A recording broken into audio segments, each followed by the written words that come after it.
Testing. Hello, everyone. We're going to get started soon. Please be seated now.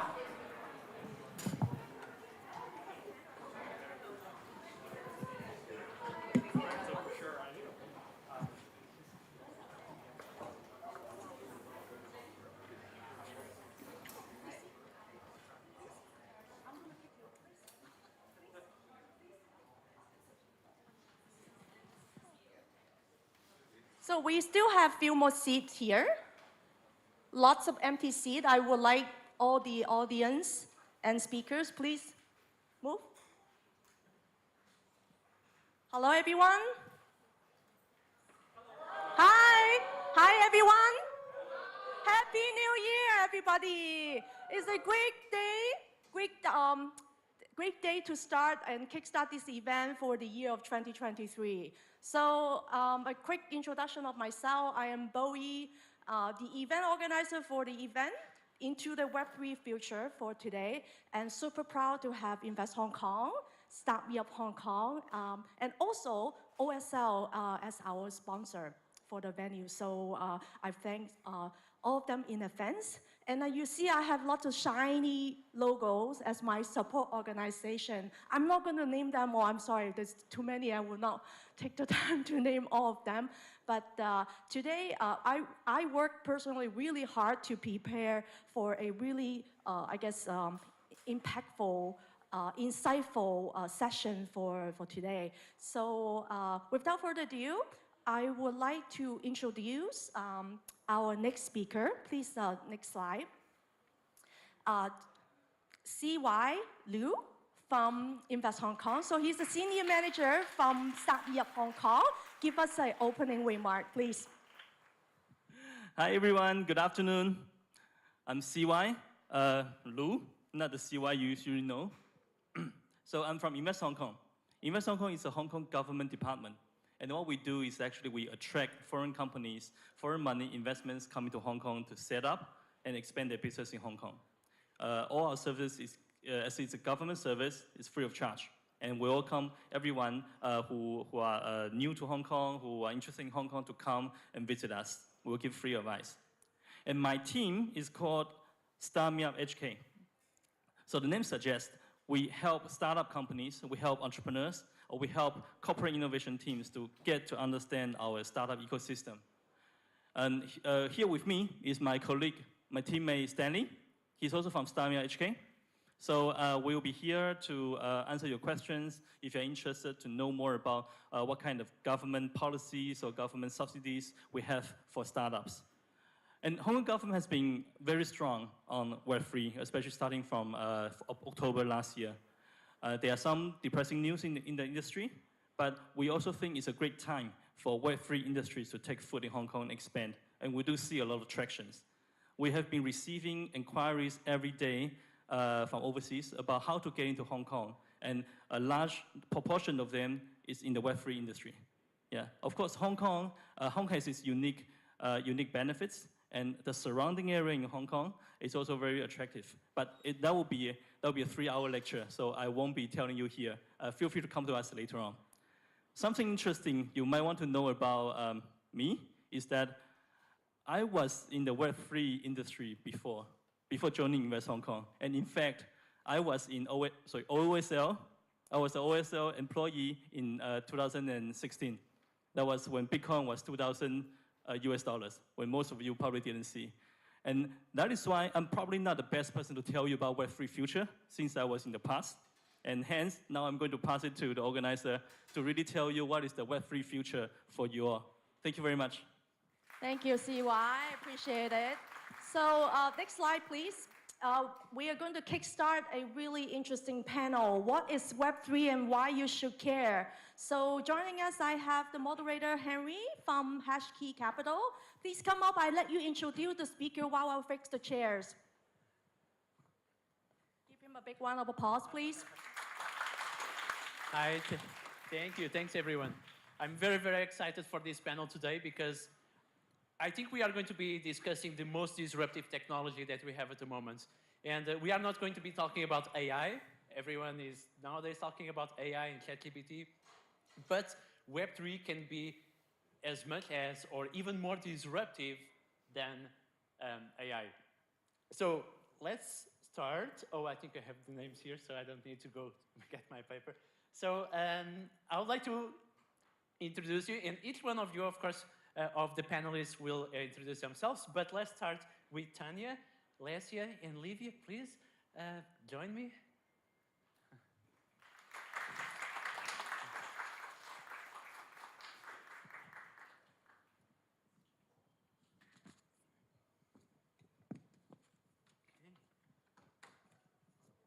So I think we need to share one of the microphones, right? Okay, awesome. So let's get started. Yeah, again, I'm so excited about the future of Web3 and how this can benefit individuals and institutions. It's really changing the way we interact with the internet and also so many different sectors that it can potentially disrupt. So let's get started, and let's get started with a quick introduction. So each one of us will start introducing themselves. Maybe I'll start from my side so that we get that out of the way. So my name is Henry. I work for Hashkey Capital. Hashkey Capital is one of the leading VCs in Asia. We invest exclusively in crypto and blockchain, and we also have other business lines such as crypto custodian, brokerage and exchange, and so on. Lesia. Yeah, hi everyone. My name is Lesia. I am in charge of investor relations at JKL Group. JKL Group is a Hong Kong-based group which covers two business lines. So we have a financial arm, JKL Capital, and we have a mining farm in Texas, US, JKL Mining. Within JKL Capital, we do quantitative trading. So I think there is an interesting impact of how traditional quantitative strategies are integrating into Web3 future. Within the JKL Capital umbrella, we also have an OTC desk, a lending platform, and a venture capital fund. So from the venture capital fund, we see a lot of early stage projects entering the market, as well as we talk to a lot of early stage investors and share different frameworks they use to evaluate early stage projects. And that's what I think we will be talking a lot about today. Thank you.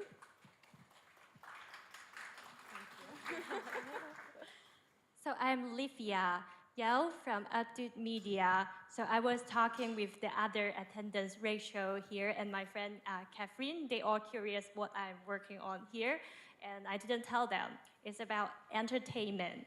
So have you guys heard of a term called enterfestment? I'm sure it's no, because that's the term that me and my team, Roger and Justin there, we developed together. So what it means is that we, as an early stage startup, we wanted to combine the entertainment along with the investment opportunity with the traditional production company, artists, Metaverse company, and other entertainment stakeholder working as a whole.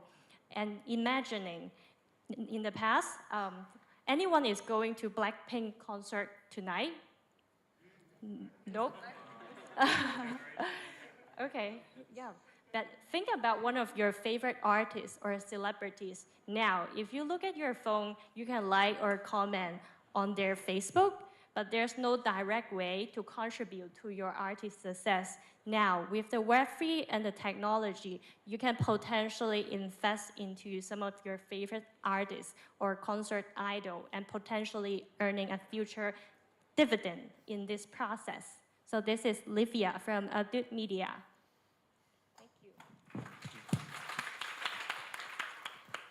Thank you. So hi guys, my name is Tanya and I'm from Animoca Brands. And I focus on a community and social media and kind of any user-facing communications. We as a company are very much driving digital property rights and Web3 forward. We have kind of three main focus areas. One being our in-house operations, where we do, for example, games that do use blockchain. We also invest heavily in this space, and we offer different kind of advisory services. So we're very passionate about advancing anything in Web3, and it's lovely to see so many of you here. Thanks. Awesome. So good to meet you all. Let's get started with the panel. And I'm very excited.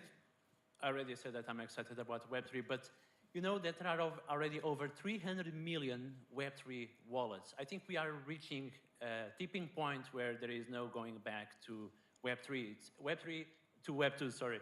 Web3 is really obvious. And we have digital ownership, NFTs, decentralized identities, all these things that are very promising in Web3. But Alicia, can you bring us up to speed on where we are at on the Web3 space? Sure. So I think the topic to start this discussion with would be to define what Web3 is, because like you mentioned, NFTs, digital identities, Web3 games, all of this is being put under one umbrella very often in research.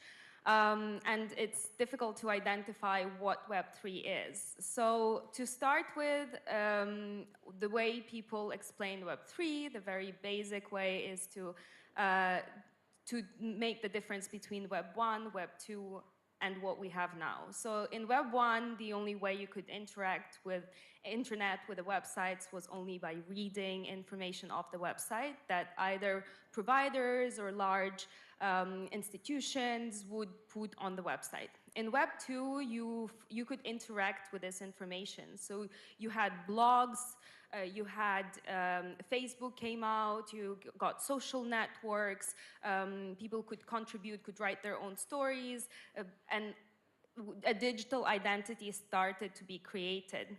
But the downside that came out of Web 2 is that a lot of our own personal information was stored unethically by owners of the Web 2 internet, by the large companies that currently run Web 2. And the biggest impact of blockchain technology and cryptocurrencies is decentralization. It's the idea that something can be stored on blockchain, which is decentralized, which does not belong to anyone, to any centralized entity, and hence does not have a central point of failure. Another thing that decentralization provides is an opportunity for you to choose who you provide your digital identity to, information about your digital identity, and being able to capitalize on that. So Web 3 is basically Web 2 internet, but decentralized. So it's, if we say Web 0 was read, Web 2 was read and interact, then Web 3 is read, interact, and own.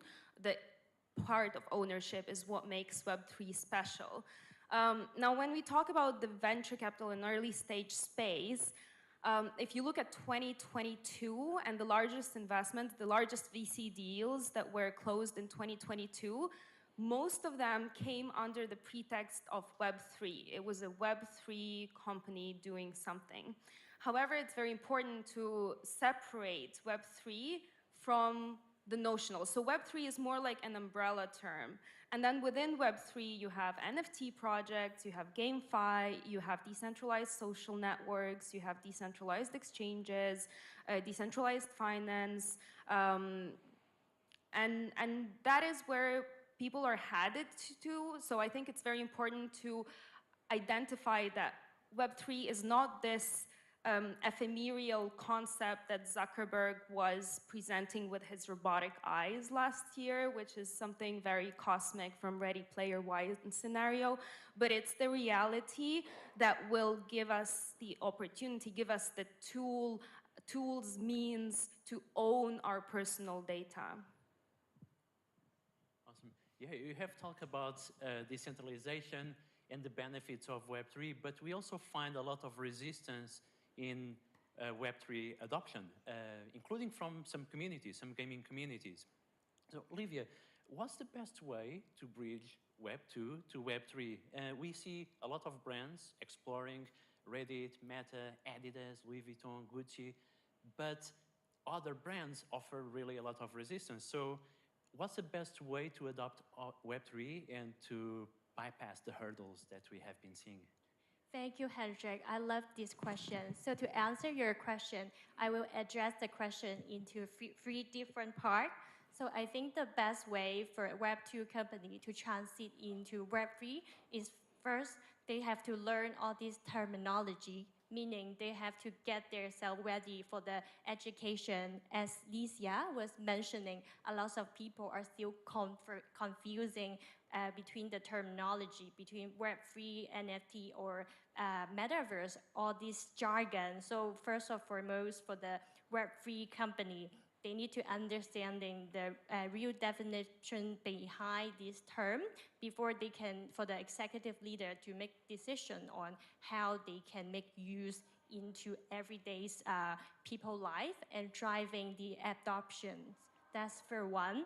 And for the second part, as you said, a lot of brands are getting into the space, and based on Binance Lab, out of 100 major brand labels, 43 of them are getting into the Web3 space. And one of the cases that I really like and looking into is Starbucks. So starting from the US company, they are slowly using some of the Web3 elements to replace their existing loyalty program. So the model that they are trying to do, based on what I see, is that they are asking their existing customer base to get an NFT in order to access special voucher, offer, promotion, or experience with Starbucks. So imagining now, they're just starting now. In the near future, if the US customer base are starting to adopting the NFT and all this technology, and the mass adoption could be driven by this major brand, potentially. Yep. And lastly, for most, with my time with Updude, the most of the challenge or the barrier that I see is, again, as I said, is the communication hurdle and the barrier, because I do have spent a lot of time to talk with traditional production company. We also speak with Warner Music and a Korean company called Hanyang Studio, Digital Exchange, as well as blockchain infrastructure company. We all have different professional jargon when we are having the meetings. Yeah, so that's the my 2 cents to your questions. That's amazing. So you have talked about educating the audience, right? Both users and institutional users, and also providing the right incentives to the communities. And Tanya, I think you are very well positioned at Animoca Brands to understand the power of the communities. And sometimes the communities blend with governance, with being themselves the developers of these ecosystems. Can you talk a bit about how important is the power of the community in the Web3 space? Thank you. Yeah, I think one thing that everyone has to understand as a difference between Web 2 and Web 3 is that because of the ownership aspect, your community is no longer just on a receiving end. They really become kind of shareholders of your project, and they will be much more involved. And they expect to be much more involved. I think as we going forward, it's going to come more and more of something that is going to be expectation since the start. People want to have a say on how your project goes forward, and they want to be informed. So there is definitely going to need to be also internal shift in when you are planning your project, where you are thinking about how will people actually view the changes that you make. So with the community, being more part of it, it also comes with a lot of advantages, because traditionally when you're building a product, you are building something and then you're launching, and maybe you do some research beforehand, but you really don't always know what is going to be the response into what you're releasing. But when users are going to be much more part of that decision-making process and really kind of communicating their needs, it means that what you are releasing is likely going to be taken better as well. And it's also good to remember that when people do have more of an investment into your project, they're likely going to be much more passionate. They're going to be bringing other people in. So it really comes with a lot of benefits to have your community in that position, but it also comes with much more responsibility when you are delivering something. So the people, the community have much more at stake and get much more emotionally involved in the process, right? Oh, definitely. And you can see in the communities, I'm sure anyone who's been in any kind of Web3 community, especially now in a kind of a bear market, has seen different kind of changes in the mood there. But I think at this atmosphere, it's very important that we stay strongly in the point of we are developing and building something we believe in. And yes, there's going to be kind of going up and down. We're working on something very new, but it doesn't mean that, you know, in any bit we feel that this is going to be less important than it was in the bull market. Exactly. Yeah.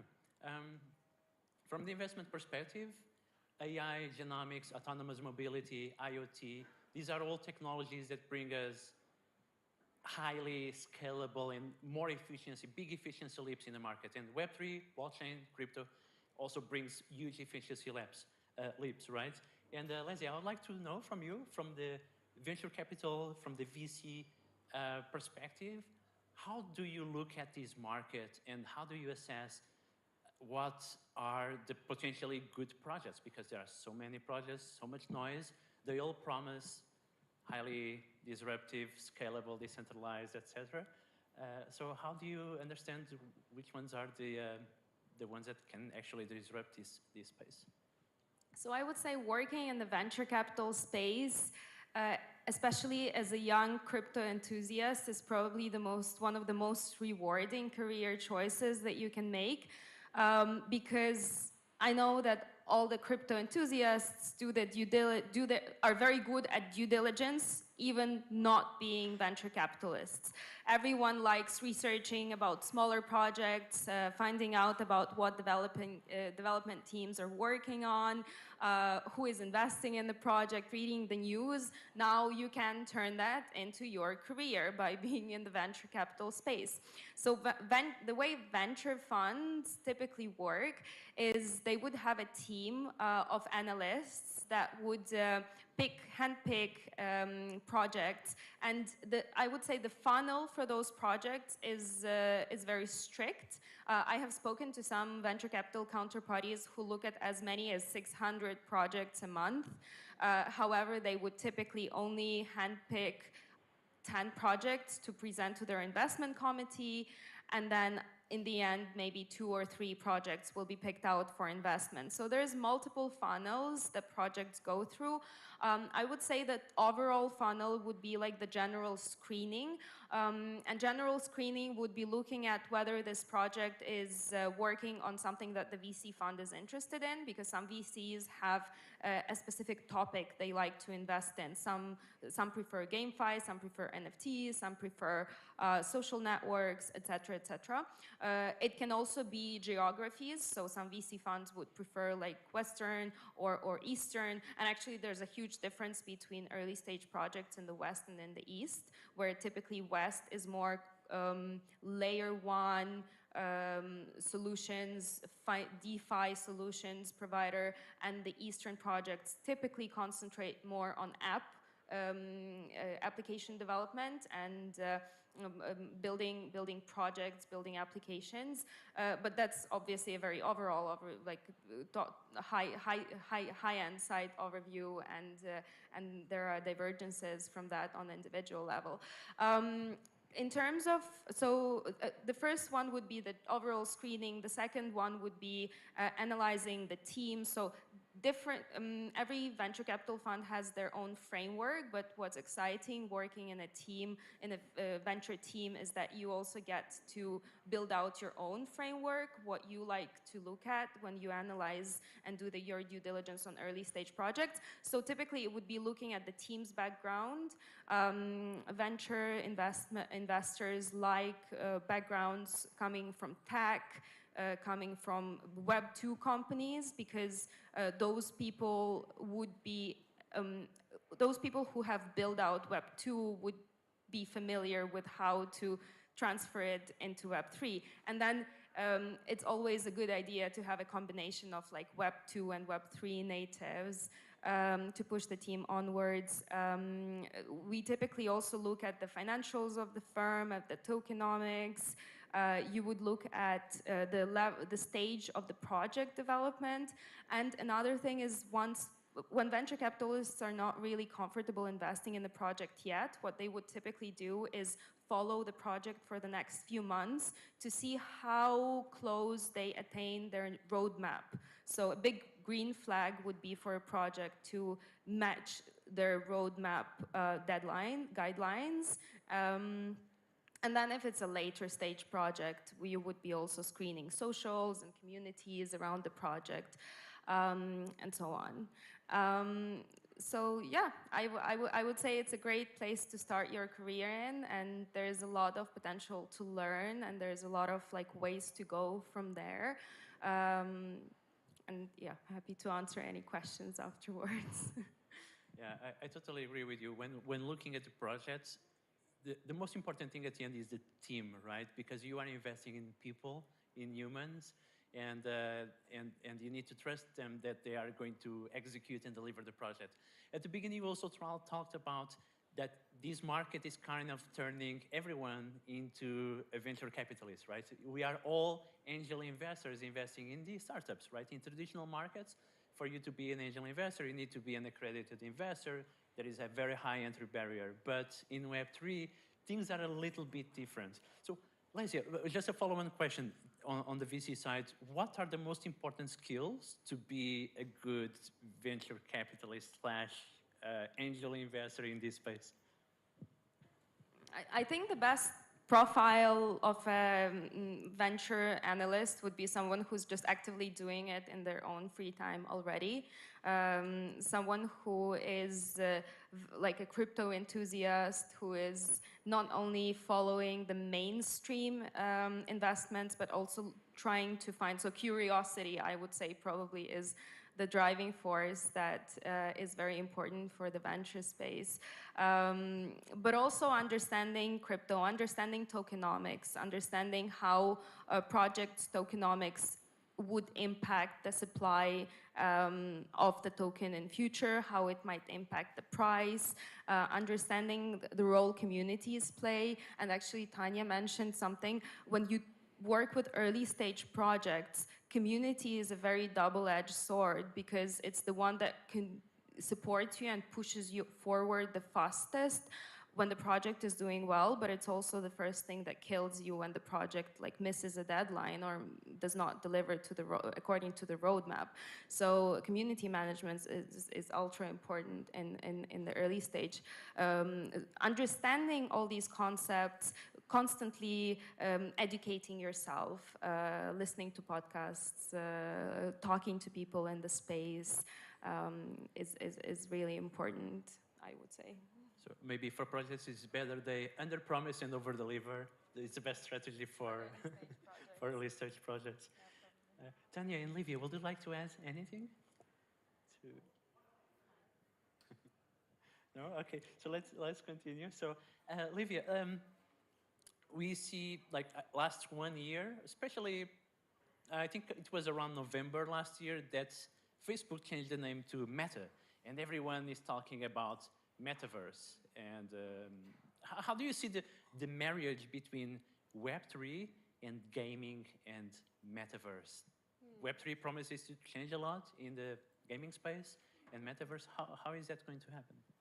So I also answered in this question in two parts. The first one, you address Facebook changes their name to Metaverse, and I believe what Zach Zuckerberg is doing is giving a hype that they're being innovative, because from my observation as a marketer that used to post Facebook campaign, I do notice they are hiding a lot of the data from these advertisements. So I'm not making judgment, but potentially that could be a way for them to distract the attention from general public, and then, while they're adjusting their data policy and their problem with losing their user in their platform. So that will be my take with why Facebook wanted to change their name to the Metaverse. Yeah. And then for the, can you repeat the question again? I mean, how to how do you think the Web3 space will like benefit and leverage the metaverse, and a bit like what's going to be the future of how is it going to be the future of the metaverse going to look like in the Web3 space? Sure. I would say at this stage, I believe Web3 and Metaverse, they are more like a dating stage. Because for me, based on my understanding, Web3 is about the ownership for the user to get a piece of the digital assets on their own wallet, versus the Metaverse, the focus of the Metaverse, based on the existing application that I see, is to enable the user have either AR or VR, the virtual idol, and the shopping experience along the way. And I do excited to see how this company can actually playing together, and how the Web3 and Metaverse can come into our life to potentially change the way, let's say, shopping or other form of the activities that we as a user to do in a daily basis. That's amazing.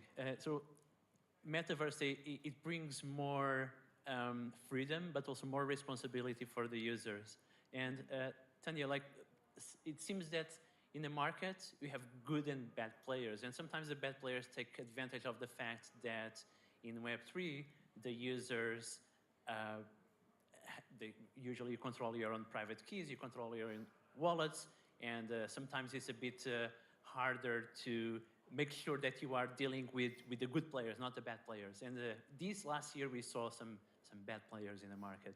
How do you think we can identify both, and how can we navigate safely this space?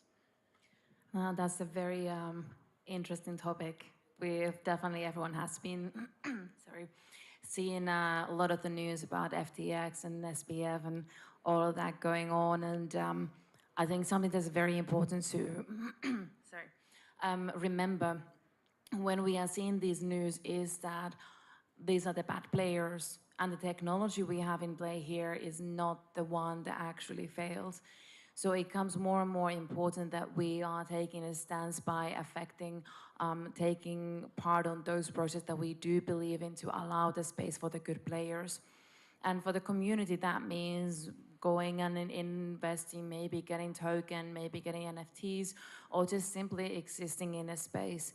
Like we have here established, community has a very, very big part of what Web3 is going to be. So then just being in those spaces and being part of that force that community can create is a way to support those good players. How to then identify them? Well, that's obviously a tricky question. I think there's a bit of a responsibility for us from the development side in terms of educating users, making sure that people who are coming into this space are operating there safely just because they actually know what to look out for, keeping your private keys safe and so on. I mean, we still see when we are running different kind of competitions for people, a lot of times when you ask people for their wallet address, they actually are sending their private keys. So we still have a long way to go when it comes in making sure that people understand how the space works. Obviously, as that knowledge goes forward, it's going to get a little bit easier to keep users safe, but we have a big responsibility in making sure that that development goes in the right way. And then obviously, if you're a user who's looking at different kind of projects, there's many things you can look at. There's no kind of, hashtag not investment advice. You never know really how a project is going to be, but look at the team, look at what they are, what are their values? Are they communicating, hey, come here, get rich fast? Or are they talking about utility, for example? So what is that team that you are investing on? What are they actually trying to give you? Are they coming out with a roadmap that actually makes sense? Are they passionate about what they're doing? It takes a lot of research at this point because we are on early stages, but it really means that also there's a lot of different opportunities. I don't think there's ever been as easy way to get into investment for a regular person as it is with early Web3, and I think we're still in early stages. So yeah, it's really learn about the space and then do your research on wherever you're getting into, and then support those who you believe are there on the right manners. Yeah, that's very important indeed. I think you have talked, for example, about looking at roadmaps. And one simple way to identify sometimes the bad actors is that some of these bad actors, they totally overpromise. They will say that they will develop a hyper-realistic game and this and that, and their team is like 5 or 10 people. So sometimes gaming studios that have like 1,000 people have a hard time to develop these very successful games. So when we look at Web3 smaller startups, they may be well-intentioned, but the roadmap needs to fit like their skills and their team, right? And sorry, just to add there a little bit as well, I think as users it's also important to realize that even good studios will sometimes miss on things. That happens. But look at what does the team do after. Do they disappear? Do they still try and answer your questions? Do they actually communicate transparently why there is delays? Are they still there when things are getting a little bit rough? Because anyone who's been in game development will probably know that there will be, missed deadlines and so on. Hopefully not a lot, but it happens. So it's really important to look at how do team also manage when they don't meet the expectations, and what happens the next time. Yeah, it's very important to keep the teams motivated so that they don't disappear during the bear market, right? And Olivia, talking about bear market, I guess this bear market is weeding out some of the bad players in the market.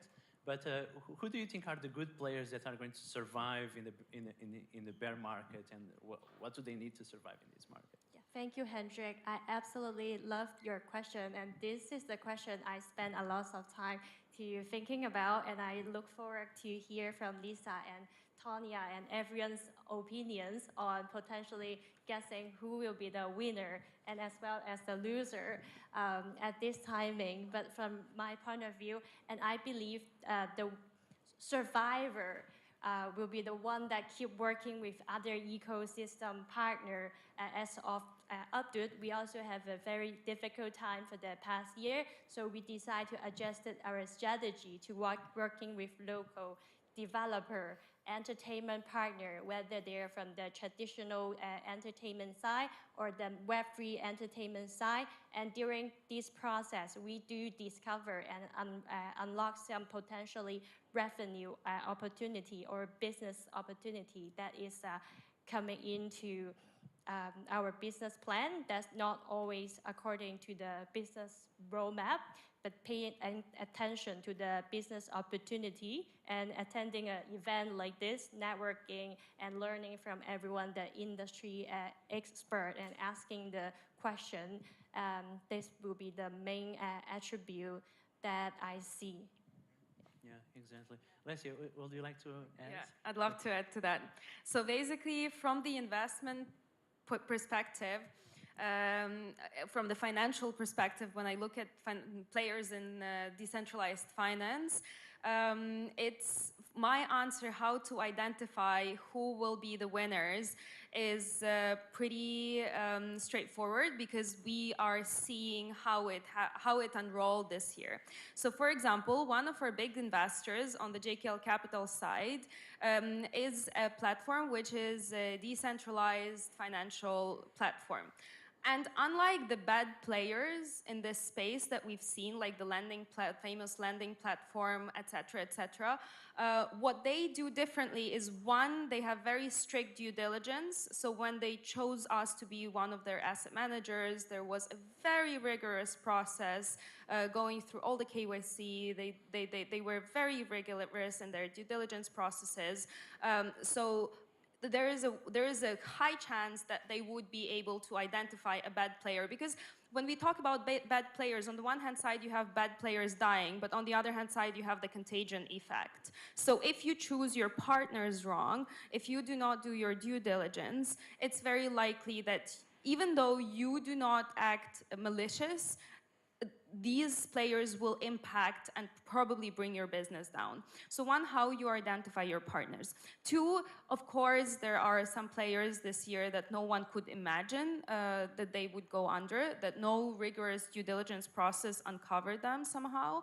On that end, from this perspective, what is important that we saw this year is especially in the bear market, is acting on smoke. So whenever you hear there's smoke in the market, whenever you get some calls, or whenever you read some news, as an asset manager, especially as an institutional risk-averse player, you would have to act on that information. So always act on the information you get.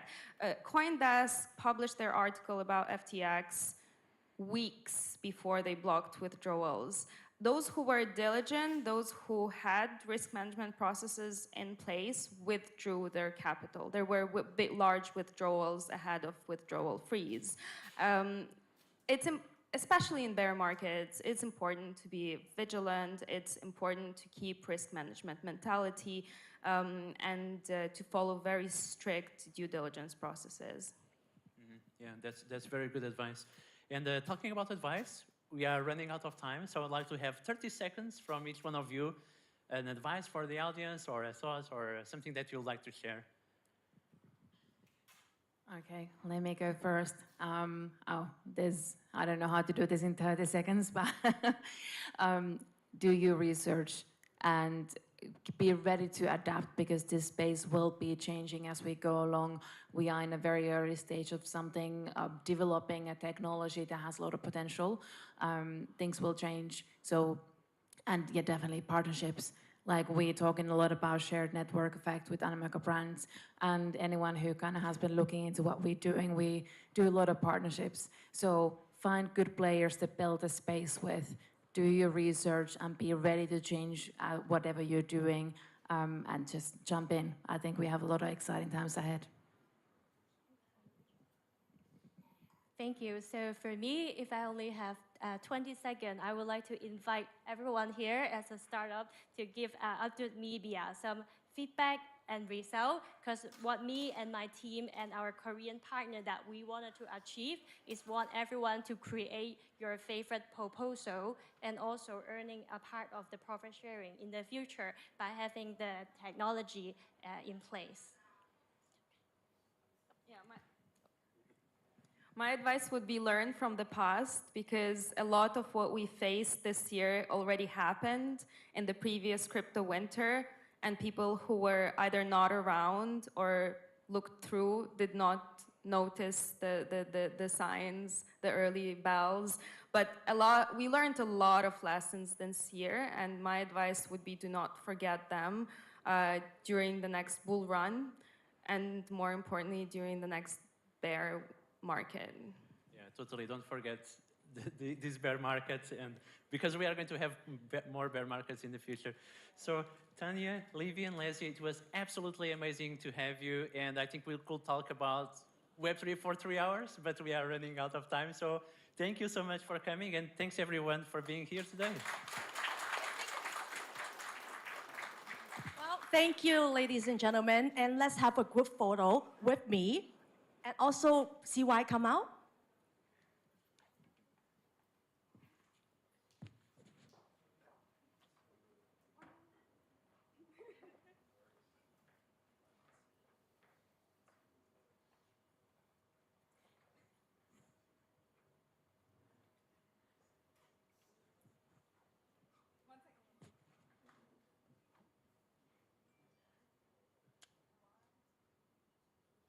Thank you so much. Let's give them a big round of applause.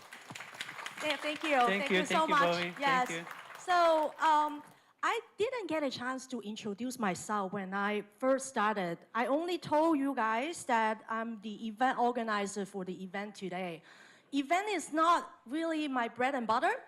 My bread and butter is the angel investment and the VC space. So I run an angel investment group called MaGEspire, as I do direct investment as an angel to different startups. We have invested over 25 projects already as an angel. Sector is agnostic, little bit Web3, but I have a very big Web3 focus through a VC fund. The VC fund is called True Global Ventures. So we are early investor in the Sandbox as well as Animoca brands. Being 100% Hong Konger, I personally am very proud to see Animoca brand being the unicorn in Hong Kong.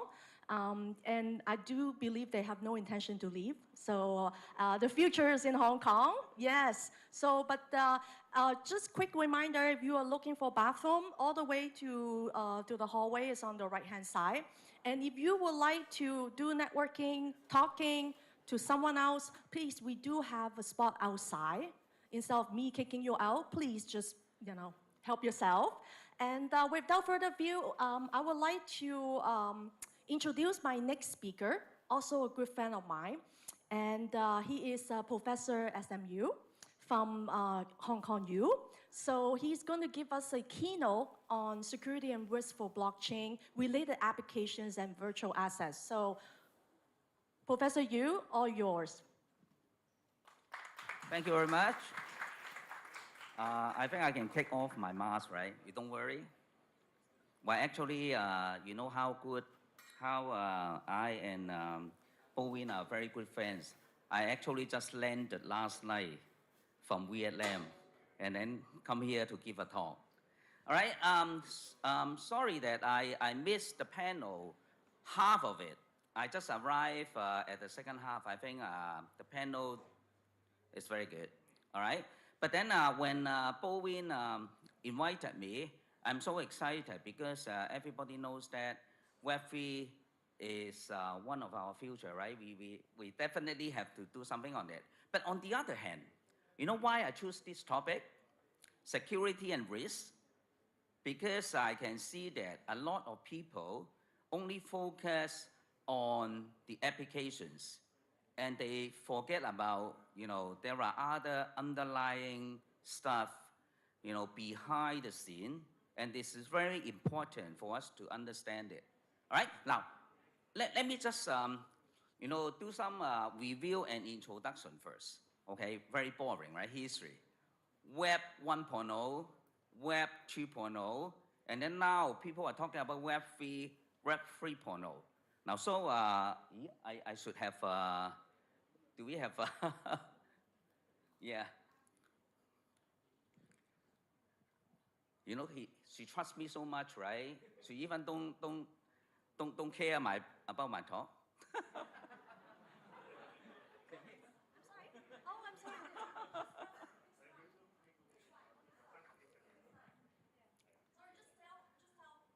Yeah, okay. Oh, okay, wow. Okay, in Hong Kong, you have to do it ourselves. So here, we just, say, legs, right? Then we can do it, right? Okay, now, anyway, I want you to understand the characteristics of this Web 1.0, 2.0, 3.0. And more importantly, I want you to see why people want to talk about from 2.0 to 3.0. All right? Now, so next. Oh, very good.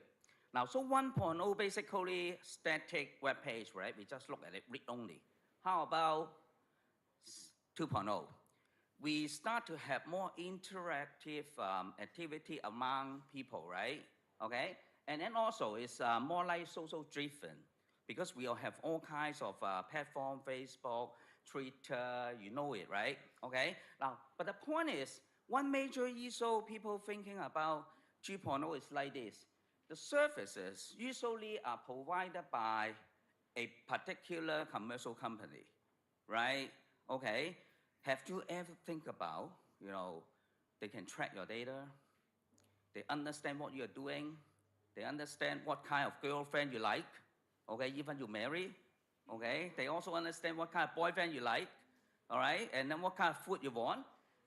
Data privacy, tracking, censorship. Have you ever thought, right now in the news, we start to learn that some of the message you want to put up in the internet was never there.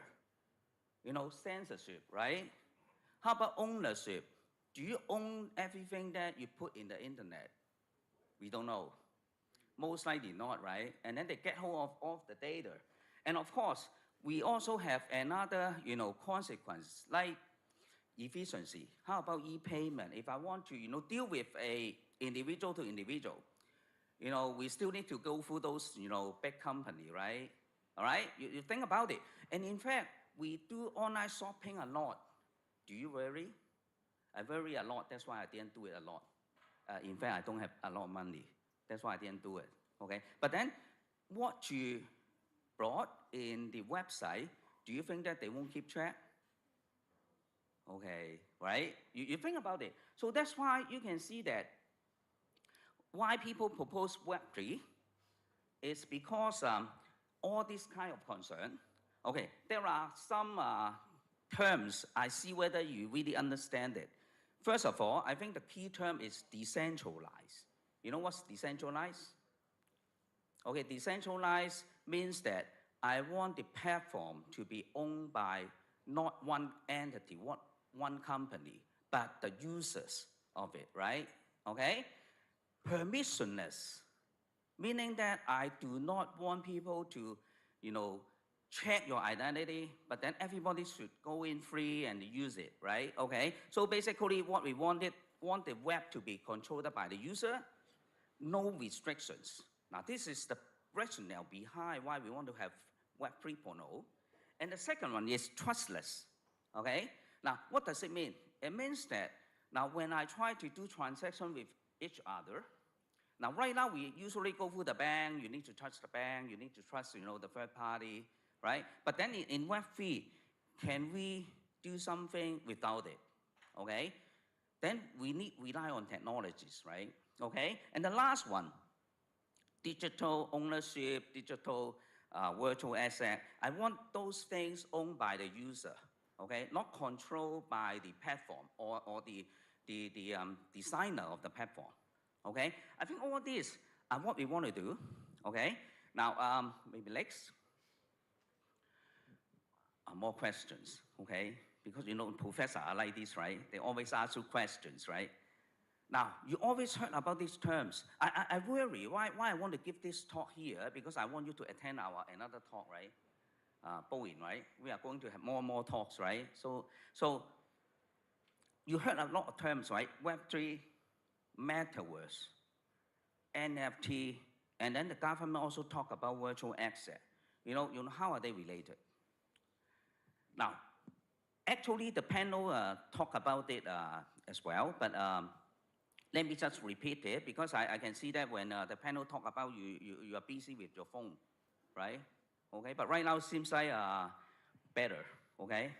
Now, anyway, Metaverse, you can think about it's kind of like a 3D online integration of multiple virtual spaces. Now, in fact, the idea is very simple. If you think about it, we go to online shop already, right? But those online shop are kind of like 2D pictures, like the dress, you have no idea. So they want to extend it to kind of like a 3D virtual space. So imagine that you actually walk into the shop and can see everything. Now, so this is basically the basic idea behind the Metaverse, right? Then how about NFT? How about NFT? Now, in fact, if you talk about NFT, we need to also relate to all other virtual asset, cryptocurrencies. In fact, everything here is to facilitate a digital economy, kind of like an ecosystem in the market, all right? And also, basically, the digital currency will play a major role. You can see all the countries are now doing CBDC as well, and we have all kinds of cryptocurrencies. And people are talking about, how to do this payment instantly, okay? Now, if you step back a little bit, now Web3 is kind of like a very big thing, right? It's the next generation of internet. But that internet, we do not want a single owner. We want everybody to own it and can have share to make decision on it. And then, because it's a kind of like a big community, then what we want to do is, we want you to feel like you are actually living in a space. Now, so this is actually a very high level overall picture to link up everything. Now, if you think about it, you can see Web3 is basically creating a virtual internet community for you. But inside that, we need Metaverse, because those are the places, the venues that you are going to visit. And we create all those meeting room, shopping mall, game place, discussion room, so that you can actually go into it. It feel like that you are actually in a real world, all right? But then, of course, we still have transactions, right? We do need to have some transactions between these activities. So that's why we need NFT, virtual asset, digital currency to kind of link up all these kind of e-payment, things like that, all right? Now, so because I only have, I wish I have an hour, but I only have like 15 minutes, okay? So I just want to give you a very high-level picture so that next time when Bowen, in fact, I invite Bowen to my course as well. She's a guest lecturer of my course as well, all right? So maybe next time when we try to organize a seminar, you can come again, all right? But anyway, I hope you have the picture that try to link everything up, all right? Now, but the point is, why I want to talk about this risk and security of Web3, NFT, and all these virtual assets is because when you look at the application layer, you feel, oh, great, okay, I can just sit at home and can do everything, right? I can, go to shop, go to, pay online game. But then the problem is, it's very important that, why we can do it, okay? The important factor is what technology actually are driving behind this Web3, NFT, virtual asset on everything, all right? Now, do you trust that technology? Do you think that's 100% secure? Privacy preserving? You complain, you complain Facebook got your data, right? Then do you worry that if you go to Web3, you put the data there, not even Facebook, everybody can get hold of it. Do you worry about it? All right? Now, so what my message is like this. Now, when we talk about decentralization, of course, right now, the most mature technology is blockchain. But the point is, do you think blockchain is 100% secure? How many platforms you know? What are the differences between different platforms? We publish paper, every year. Now, I can tell you a very interesting thing about blockchain. Now, I hope you all know like RSA, right? The cryptography protocol, RSA. You know when RSA invented? 30 years ago. Then when RSA is being used, 30 years later. So you can see that actually in academic, we develop some theory, and we need to have a long period of time to check whether the technology is really good and error-free, secure, privacy preserving before commercial adopted. But right now in our world, you can see that the pace is changing too fast. Now, blockchain is a very good example. When blockchain is developed, maybe 10, 20 years ago, right? Okay? But then it was not popular, right? Because nobody care about Bitcoin, okay? If you bought Bitcoin at that moment and then you sell it right now, you got rich, okay? But usually they lost their private key already, right? Okay?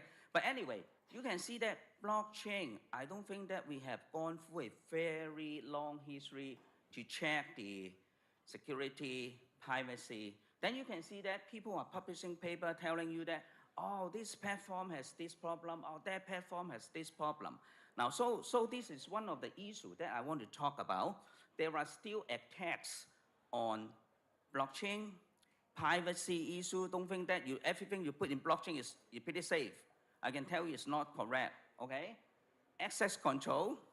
Now, in the very original design of the blockchain, everybody can go in, see all the transaction details, okay? But then right now the application become more complicated. Do you think the blockchain platform are able to implement this kind of access control that we want to implement in the applications? All right? Okay? So you need to be very careful. And another thing, people talk about smart contract or not, right? Do you know smart contract is pretty safe? No. I can give you a survey paper. A few years ago, there are tons of loopholes in smart contracts.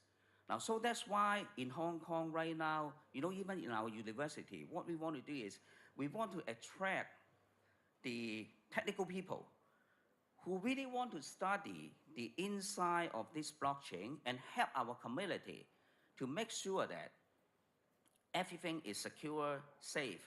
In fact, you know, in some of our universities, we actually will help the user to check the security of their smart contract. Usually they charge like should I tell you? Maybe $10,000, you know, one smart contract, something like that. All right, and you can see that if you actually get into this area, you know, it's big money as well. All right. Now the second one is asset ownership. Probably you heard a lot about those NFT crimes cases, right? Now, how to prove your asset ownership? Right now, we depend mostly on cryptography, okay, cryptographic protocols. Now then, have you ever think about you want to dig into those mathematics to understand it? Of course not, right? But then you trust it. But you trust it. How come? How come you trust it? You don't understand it, but you trust it, right? So that's why I think the message is, if you really want Hong Kong or the Asia or your company to be good in this area, you need to have low-level people who can understand this protocol, study it, and can, you know, do analysis and tell people that, okay, I'm sure this one is good, this one is okay, right? But then how, you know, otherwise how can you prove it? How about next? And Metaverse, I haven't, in fact, I don't have time. Before, if you really want to talk about Web3, I can tell you in another hour lecture later, you know, what kind of technology are needed, okay? Blockchain for decentralization, right? And cryptocurrency, NFT for the e-payment and transaction. And then, of course, if you're talking about Metaverse, another two technology are AR, VR, right? When you go into Web3, go to the Metaverse, you see something, you trust it? You think it's real? I can give you some example, right? Even AI system, okay? I gave a talk in Vietnam talking about this AI system as well. You know, two pictures of my student, which one is fake? Very not easy to check it, right? Okay? Deep fake. Is it really the person who talk about, or who is doing in the movie? How do you know? How do you know, right? Then you can see that if you go to the virtual world, everything is virtual. Then how can you trust it? Now, so we, next one. Now then, for virtual asset, then you can see that if you look at the report, there's huge of loss about the virtual asset and due to the crimes. Okay. Now my conclusion is like this. I think I'm running out of time. So next one. Right now, people are so excited about Web3, virtual asset, and all kinds of stuff, Metaverse, right? But I want you to you know, step back a little bit, and we want the government regulations, right? Okay, academic research, R&D, and also the company with those interesting applications to work together, so that we will not hide the security privacy issue between behind this kind of application, so that people understand that, okay, I have, you know, this company has a very good technical team telling you that, okay, this is secure, don't worry. Or the academic people can tell you, oh, this protocol pretty good, okay, you can trust it, okay? And for example, I also put down an example. Right now, they even develop digital wallet for you to store the NFT. How could you know that the wallet is secure? You trust it? You know, there are many cases that people stole your wallet and you empty all your Bitcoin, right? Okay? Now, so in any case, maybe let me stop here. I think I can tell you something. Actually, it's a promotion. Actually, you will see the news very soon. Hong Kong U basically is initiate a virtual asset technology consortium. We want to focus on the technology to make it more secure, privacy preserving. And you will see the press release very soon. And I actually welcome all the organization, technical, applications, commercial, even individual members to join us. All right? Okay, thank you very much. Well, thank you so much, Professor Yu. I really appreciate. And I hope you learned something.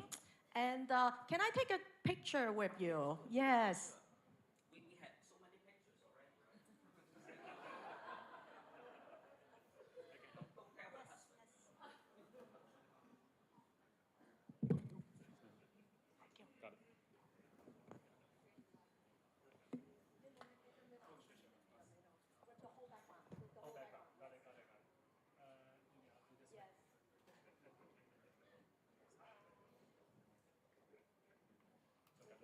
Thank you. Thank you so much, Professor Yu.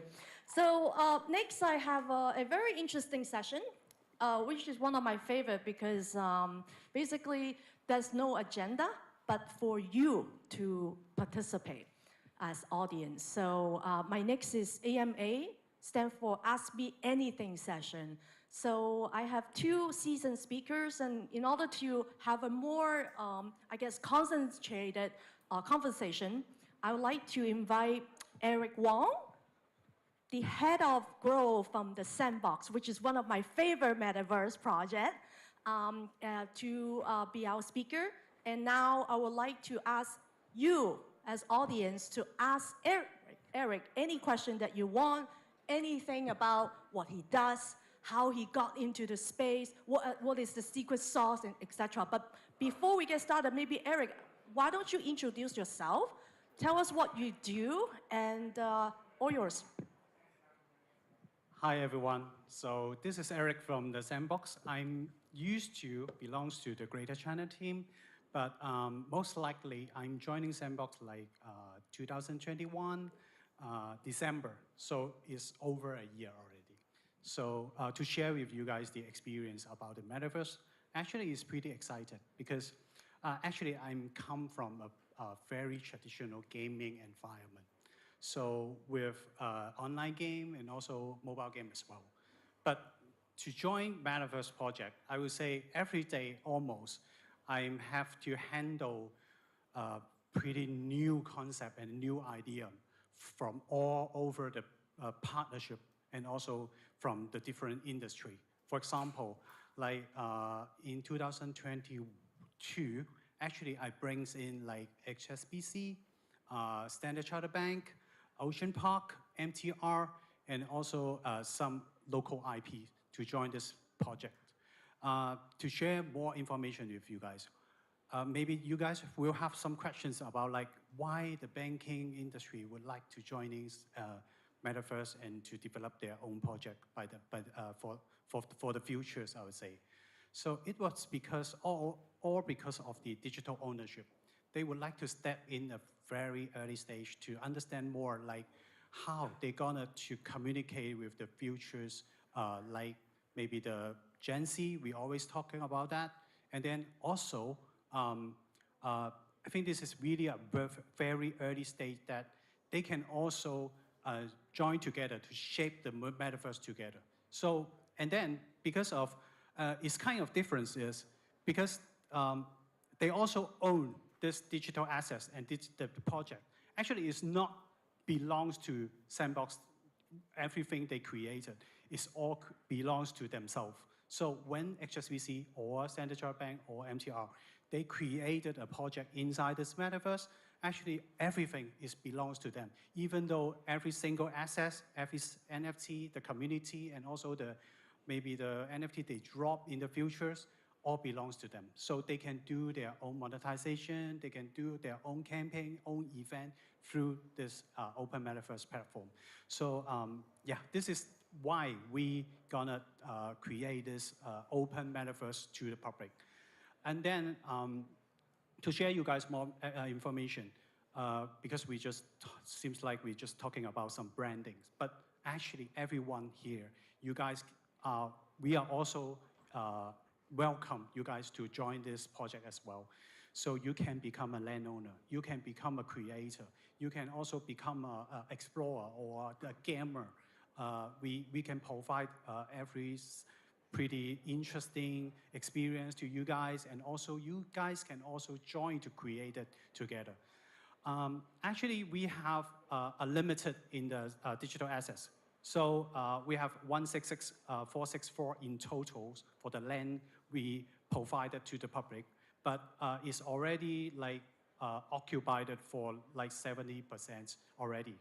So there's still something left for everyone to maybe somehow you guys can follow our social media to know more land sale campaign coming up.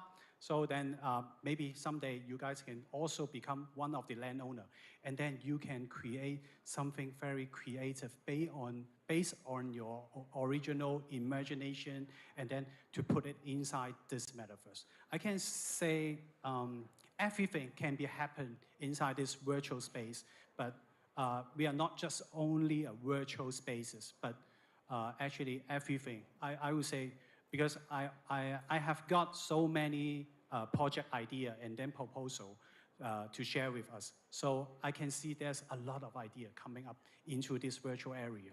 So maybe if you guys got any questions, yeah, feel free to let please me take know. advantage of the expert being here, taking the time. Yeah, there you go. Hi, sorry, did I take the first? Nice to have you here, Eric, and thank you for sharing with us what Sandbox is up to on your personal experience. I have a question for you. It comes from a background working from the real estate industry prior to my current job. In the real estate development scenes, everybody knows that lands appreciate, and for the latecomers, it's always more difficult as to those who've already earned the land lots, the development opportunities that they've already got. Like, look at Hong Kong. Causeway Bay, all the land lots are out, etc., etc. Sandbox, for instance, in my opinion, is marching towards the real estate game in a virtual world where a lot of the land lots, as you mentioned, have been occupied already. And from my perspective, there will always be key lots, just like Causeway Bay, as we're standing here. How would you go about ensuring, because a game should be a fair game, correct? How do you go about ensuring, or what is your ideal solution as to ensure the equality of different players coming at different time with different levels of pockets? So that's my question. Thank you. Thank you so much. This is really a good question, because everyone always asking me, where should I get my first land? Where is the best location that I should get in? So that's a basic concept for you guys to understand. Usually when we announce like a land sale or a partnership, so you guys will already know about it. Where is this big brands located inside some specific area? So we usually said that if you get a chance to become one of the neighbor of them, it will have like a kind of privilege because you are the one next to them. So why we're talking about this? Because of this is such as a location issue as well. Because some of the project, they can only, for example, at this moment, we can't really offer something really big size of lands to the partners up to date. We can, like, for example, like the upcoming land sale, maybe we can only offer 3x3, which is 9 total lands together as a small estate. So somehow, some of the partners, they usually talking about, can I get a bigger area? Because they have a lot of idea want to build into it. But so this is one of the chance that they might to expand their land area in the futures. So if you are the one of the neighbors next to them, they might contact with you and then to purchase your land you have as well. But I would say basically it's really a fair game. I don't think that's a location issue about the metaverse. It's all about the experience that you created. That's why actually we provide a very fair environment to the users, because as development part, we are not just selling digital lands, but we also provided development tools for the creator. So we have 2 tools free for download for everyone. So everyone actually, even though there's some education associations, such as some secondary school or primary school, they already have their program to encourage the younger generation to get started with their own creations. And also, this is very important that because this creation, actually the copyright and the ownership is 100% belongs to the creator, but not belongs to ourselves. So there's so many people asking about, like, for example, like Minecraft or something, virtual games as well. So they also provide a developed environment for the people. But the truth is the ownership is not truly belongs to them. But in Sandbox, actually, we have already got like 300 something studio all over the world. So they get started with their own creation, they start with their own project, and then we can also help them to publish this game through our platform, and then to get in touch with the users all over the world already. So I think this is one of the reasons that I don't think the location did very important at this moment, but it's all about your experience that you created. So to work with other projects, to collaborate with some Web3 potential project in the futures, I think there's so many ways you can make your successful case inside this Metaverse area. Yep, any other questions? Yep. Hi, Eric. I have a question about Metaverse in general. There are two parts right now. There is like this Facebook or Meta-driven centralized Metaverse, whereas a Sandbox is like a decentralized way. My first part of the question is, how do you see this competition head on in the future? Second part of my question include, without money flowing in, it's hard to make the decentralized Metaverse stronger. So what's your take to absorb the money or the, I would say, contribution from a normal citizen that doesn't know Web3 very well? And also the KYC or logistic and regulation to include those money into the decentralized Metaverse? Two parts questions. Thank you. Thank you. So to make it quick, decentralization, I think, is very important in the future. So we already use Facebook or the social media for a pretty long time, for a decade already, I would say. So I think the trend will be transformed to another behavior for the users himself. So we also, I think at this stage, we also into the education stage still. So we have to know more about the importance about the decentralization as well.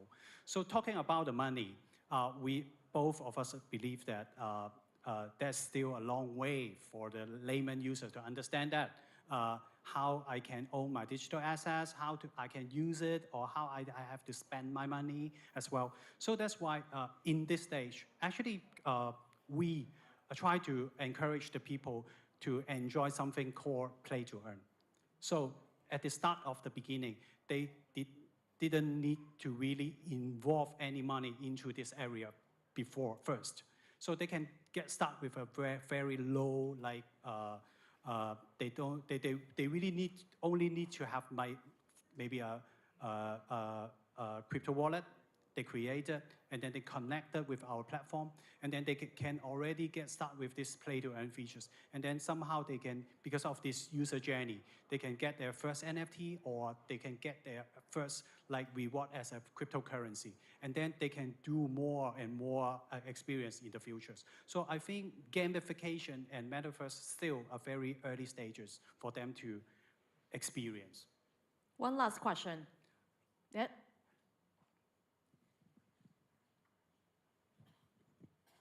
Do you see the ease of creating metaverses increasing, decreasing the demand for a platform like the Sandbox? Because it's, like, if you look at Minecraft in the past, people just keep expanding by building mods, building servers, adding more things. So you have infinite land almost. But the Sandbox reduces that, making it finite. Do you see that being a problem? No, we don't think this is a problem. I think this is maybe the strong talking point about it as well, because we have a true digital ownership for the creator. So they will understand that. But still, we still figure out what is the best way we have to do. So we will have some land is already occupied or held by Sandbox himself. So we will work with different kind of potential project in the future to make sure everyone, they can have a fair environment that they can also to join, even though not this stage, but later. Because there's so many people, they try to exploring how they can do it in the future as well. So I would say, still, this is what we believe in. So that's why we will say, we will keep it, and then also to encourage more people to understand more about the digital ownership. Oh, thank you, Eric. I get to ask you one last question. How did you get into the Web3 space? And also, like many of us who might not have the necessary experience, what will be the advice you will give to the youth or young professionals if they have the intention to jump into the Web3 space? What do they have to do to get themselves educated, prepared before they jump? I would say this is the this is the stage for everyone, not just only Sandbox, but almost every project from Web3. They also doing education status at this moment. So I would say I believe that Web3 is the kind of the future, very important part that we cannot ignore it. So for everyone, they want to join into this area. They have a lot of article and they can do a lot of research about it. Maybe somehow they can join some very potential or for example, like Sandbox. They can always get started with Sandbox with to create a free account. Then they can get started with everything. They can start with their own creation. Maybe they can create their first NFT collection through the tools we provided. And then somehow with this user journey, they can more understand that because we are running different special events almost every single week. Just give me some airtime to do some promotion. Actually, starting next week, our local Greater China team, we will host a CNY campaign to cover 12 games together. So we will have MTR, we will have PCCW. So you will understand that what this kind of brand, they already built it into this Metaverse at this moment. And for sure, they also need some very talented Web3 people to join their project too. So I think this is the time that you guys can play with very gamification experience, and then to understand that maybe somehow you can have more new idea that what you guys can build in the future. Well, I'm mindful of the time, but thanks so much, Eric. Let's give him a big round of applause. Thank you, thank you. Yeah, so let's have a group photo.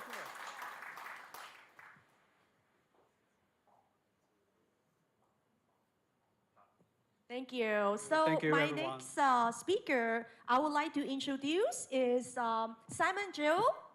Please, previous slides, please. Let's go back. Yes. So the founder and chairman of the Hong Kong International Family Office Association for this AMA session. Please give him a big round of applause. Yeah, so Simon, please introduce yourself and tell us a little bit about you, how you got into this space or whatever you do. So Thank you. Please. Hi, everyone. I'm Simon. Last name is J-E, G. Chinese is Yu, right? So I'm a Chinese Indonesian. I'm 25. No. More than that. Almost double. More than double. Well, I start the Hong Kong International Family Office Associations 2 years ago. It's established in 2021 in June. Actually, in 2018, May, I also start the NGO called Hong Kong International Blockchain and Financial Association. It was because in my financial field, actually I'm doing finance, securities, asset management. But among my financial partners, they don't really know about blockchain. So I thought we should do something around the technology. It's not really all crypto, but all technology related. We have been pushing forward position paper to the government, closed-door discussion with SFC to promote technology. We also try to have talent development. And the family office is to try to get all the funding stay in Hong Kong. Basically, I think among all of us here, know we have a lot of outflow. And from the news, from the papers of funding. But how to keep Hong Kong still our financial hub, innovation hub.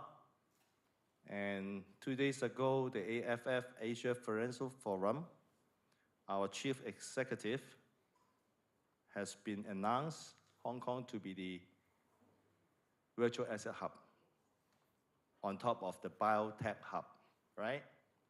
So the family office is to promote and help different single family office, multiple family office, if they want to invest technologies, biotech, our virtual asset, NFT, Hong Kong U, Professor Yu has been discussed about different virtual asset, Metaverse, latest technology. But how this technology from Cyberport, from Science Park, can be launched and being invested by different family office. So I start the name with Hong Kong. Hong Kong because we are based in Hong Kong. We are facing international. And we would like to have family office to secure their investment in Hong Kong and hopefully in the Greater Bay Area. So this is the association all about. We will promote regulations, working with different regulators. We will promote and help family office to set up their funds, foundations, trusts. What about the risks, the heritage of their family offices? So we will attract more different countries' family offices to join us. Hong Kong International Family Office Association has been established a liaison office in Shenzhen, in Xi'an, and in the near future in Beijing. And we are working on some partners in Singapore as well as Dubai and Saudi Arabia. So the idea is to maintain, create, invest related to Hong Kong or even bigger in Greater Bay Area.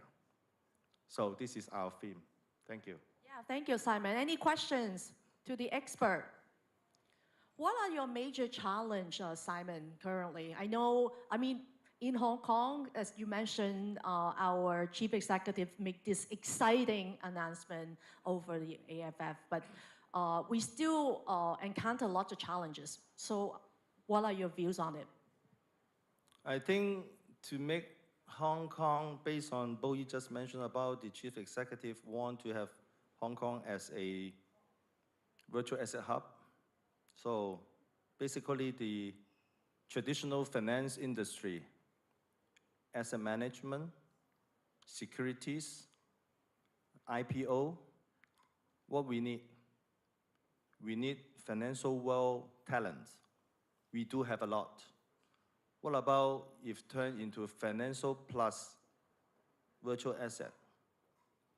Then the virtual asset, I cannot say no because a lot of Hong Kong University, Baptist University, CTU, PolyU, Science and Technology University, they all have courses around talent development on more technology related. How you make a smart contract, how you create your Web3 project is more technical. But after a few years, 4 years graduation, what is next? Are they really into the financial world?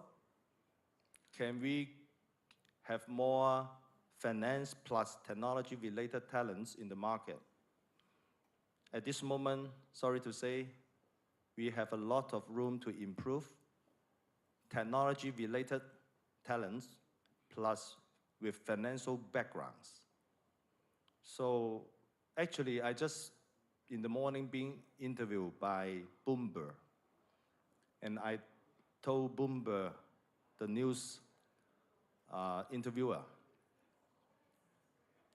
we as a Hong Kong International Blockchain and Financial Association plus Hong Kong International Family Office Association as NGOs, we need to promote and liaise with regulators how the existing financial rep and responsible officers, because they do have all the financial background, right? Because otherwise they will not be in that field. But can they take some examinations like the existing paper 1, paper 7, paper 8, paper 6? Can they be qualified as representative and RO, responsible officer in our financial world? If by the middle of this year, the policy, the regulators, they are announcing to have more prominent overtaking how Hong Kong can become a real virtual asset hub with talents in both finance and the virtual asset knowledge, then it becomes, we will bridge the gap. So Simon, my other question is, I know you have created many great associations, and one of them is about blockchain. So please, if there's someone's talking, please exit to outside while we continue. So can you tell us a little bit about the blockchain association that you created?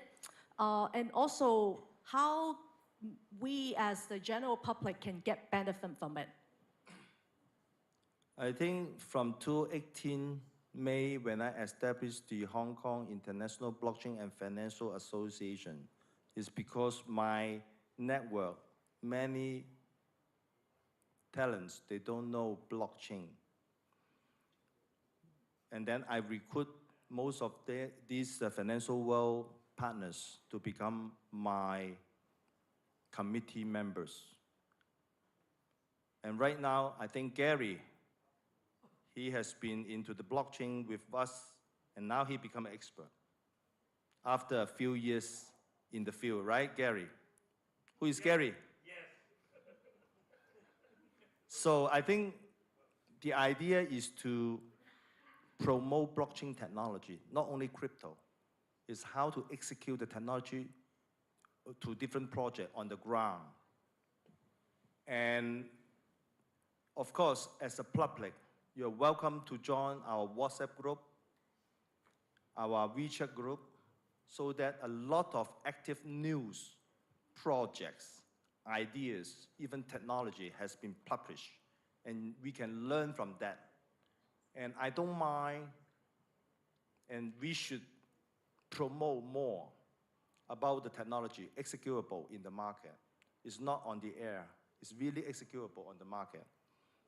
And it has been quite prominent. The technology has been adopted. Just give ideas to the team here. Cambodia, I've been visiting Cambodia, some developing countries, Thailand, Malaysia. You know what? Their government people, they don't really understand too much about the local language, English, or they only understand a little bit. They have translator. The whole team has been dropping notes around for what the blockchain technology and different speakers, they're taking notes. Why? Because if they want to catch up with developed countries for financial structure, for any infrastructure, it may be need a lot of time.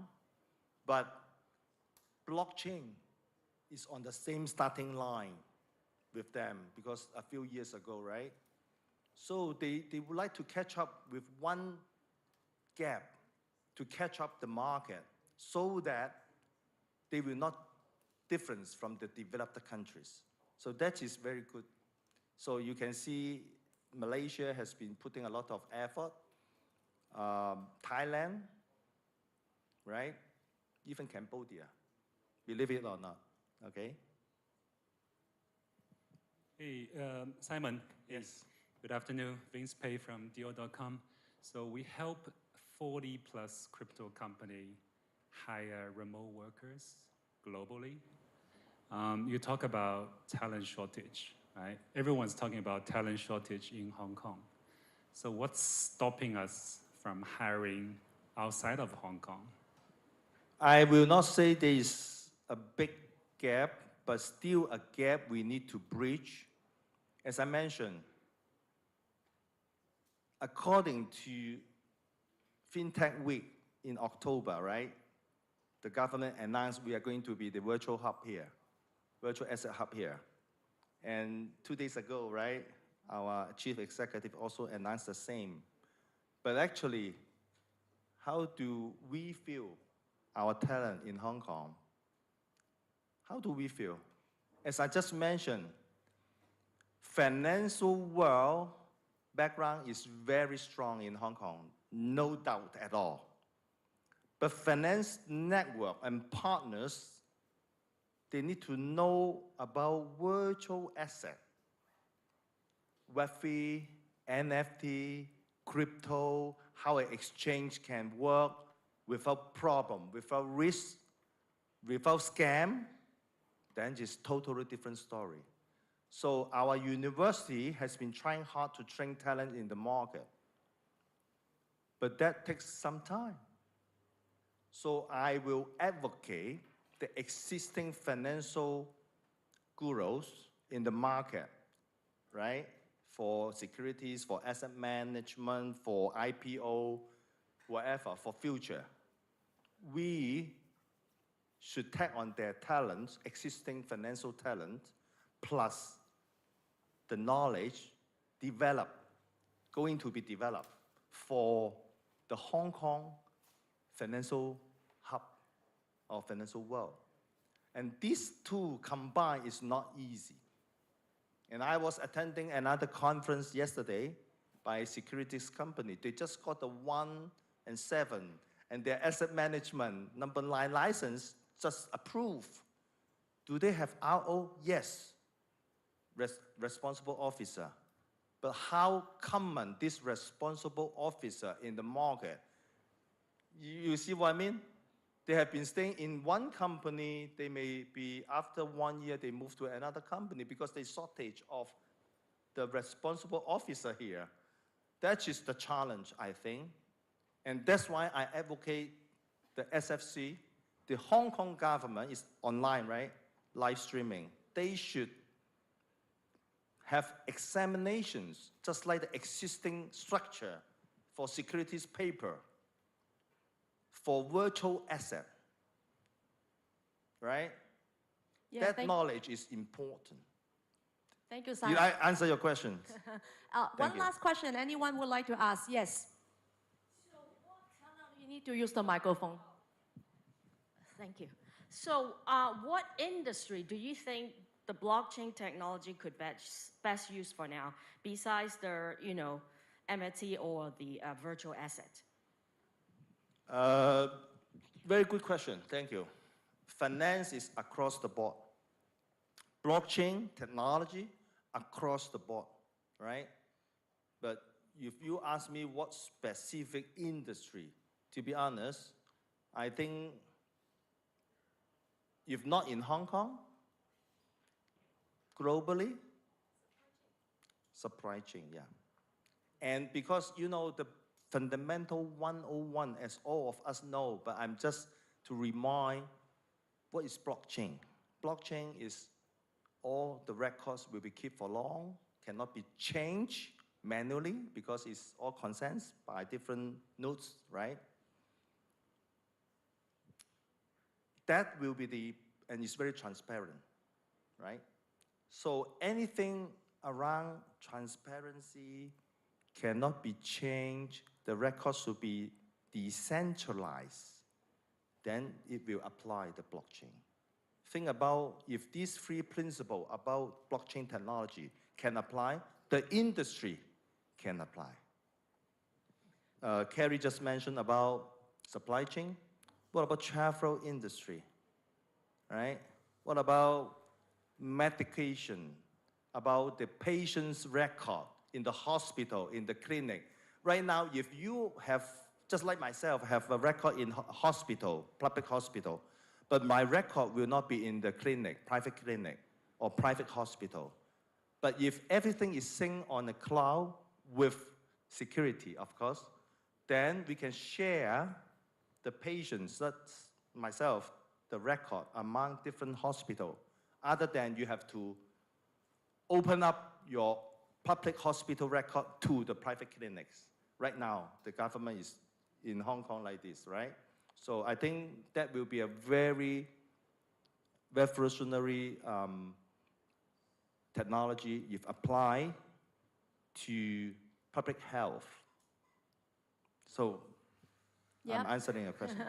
Well, thank you so much, Simon. Thank you. And now, before you leave, one key takeaway for the youth, because as you know, I designed this program especially for the university students. So what will be the advice you will give to the audience as a one key takeaway today? Learn the new technology and never stop, because blockchain, Web3, NFT, cryptography is all changing very fast.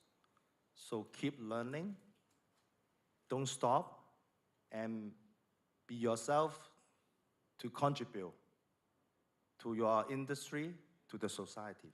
Thank you. Thank you so much, Simon. Have a good photo with me. Thank you. Very good.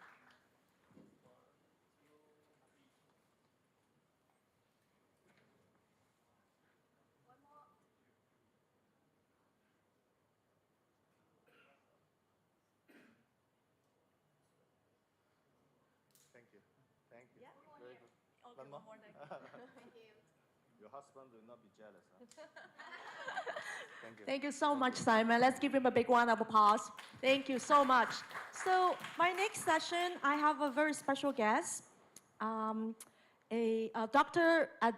Adela Lau, a Deputy Director of Hong Kong University, to give us a very interesting keynote on Metaverse in education. So Dr. Lau, stage is yours. Let's give her a big round of applause, please. No, I don't need the chair. Yeah, thank you. Yeah. Okay, so today I'm happy to be here to give you a talk on the Metaverse in education. My name is Adela. I'm the Deputy Director of Data Science. So here is just some of my background. Just like before, I have worked in the as the Director of Center for Business Development and also the Deputy Director of the Digital Health in Polytechnic University. And then I have worked with many knowledge management consultancy projects and data science projects. And then I am also teaching, before teaching finance with management and business. So that I can say that I know 7 layers of the computing architecture because I teach and do research starting from electronic, networking, and data, and also doing some data analysis and application as well. Next piece. So then you may ask me how we can apply the Metaverse in education, because many people, when you talk about Metaverse, they're thinking about the games.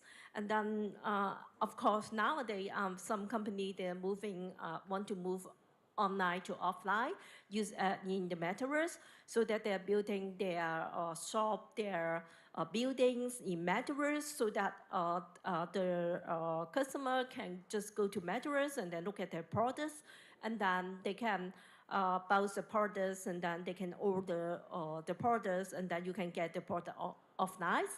Then, but if apply it in education, we can do some more than Zoom, because I know here many students has used Zoom before, right?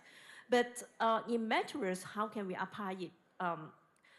When you use Zoom, you will find that it's a little bit boring because we only can provide some video record, and then the professor may just give you some notes on there so that you download it, and then maybe do some multiple choice there, have some practices.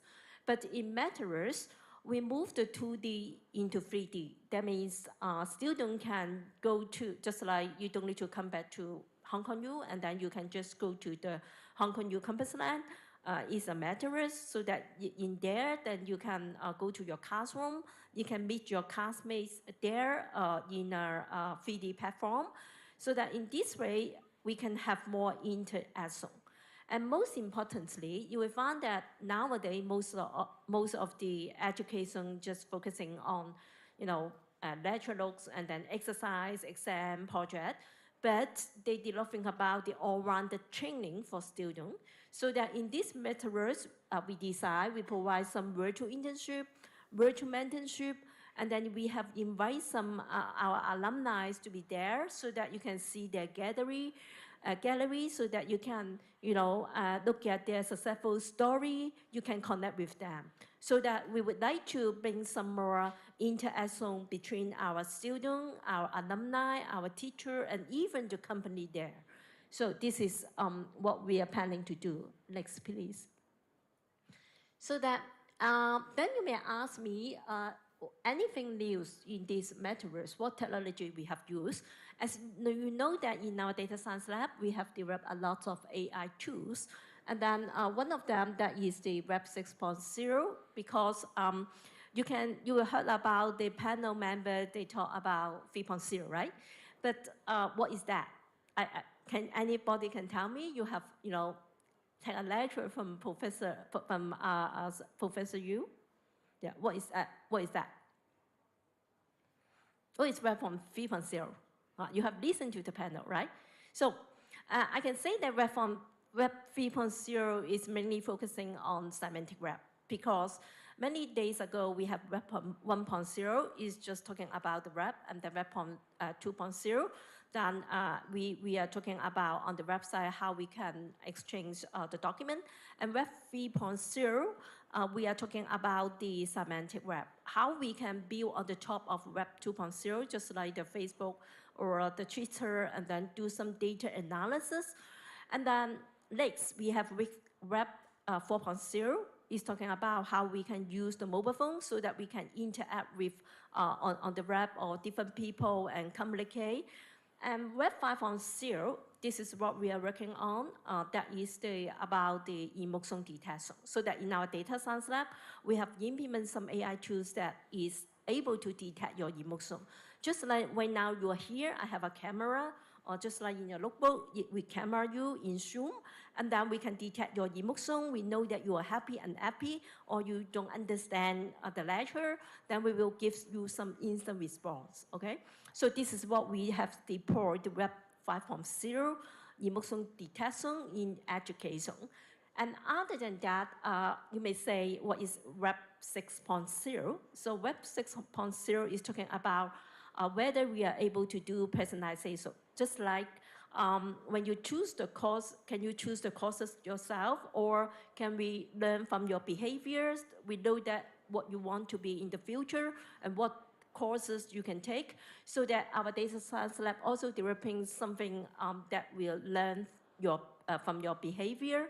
And then maybe we also have some questions to you, so that we will do some personalized courses or program to you. So this is what we call the Web 6.0 to do personalizations. In other words, now, because in university, we are focusing on 3 to 5 years technology later, it's not today's technology. So that what we implement is prepared for 3 to 5 years later. Just like we did a lot of AI detection for emotion, and also we do personalization. And then of course, we have built the semantic webs and mobile apps as well. So that all this is not new technology, but Web 5.0 and 6.0 is the coming technology. So we are teaching students in university for those future technology. Okay, next please. So that in our Hong Kong U Campus Lab, we have implemented some exhibition, seminar, and social network, and then students can do some internship, or we have some company training or student training there. Just like in our data science lab, we have already built the Metaverse, and then we have used it in our class, our students to do some 3D visualization. And we are also helping some company, they are doing some virtual workshop in our Metaverse as well. So this is what we are doing right now. Next, please. Next, please. Yes. So that because of the limit of the technology, I cannot, pay in the Roblox for you.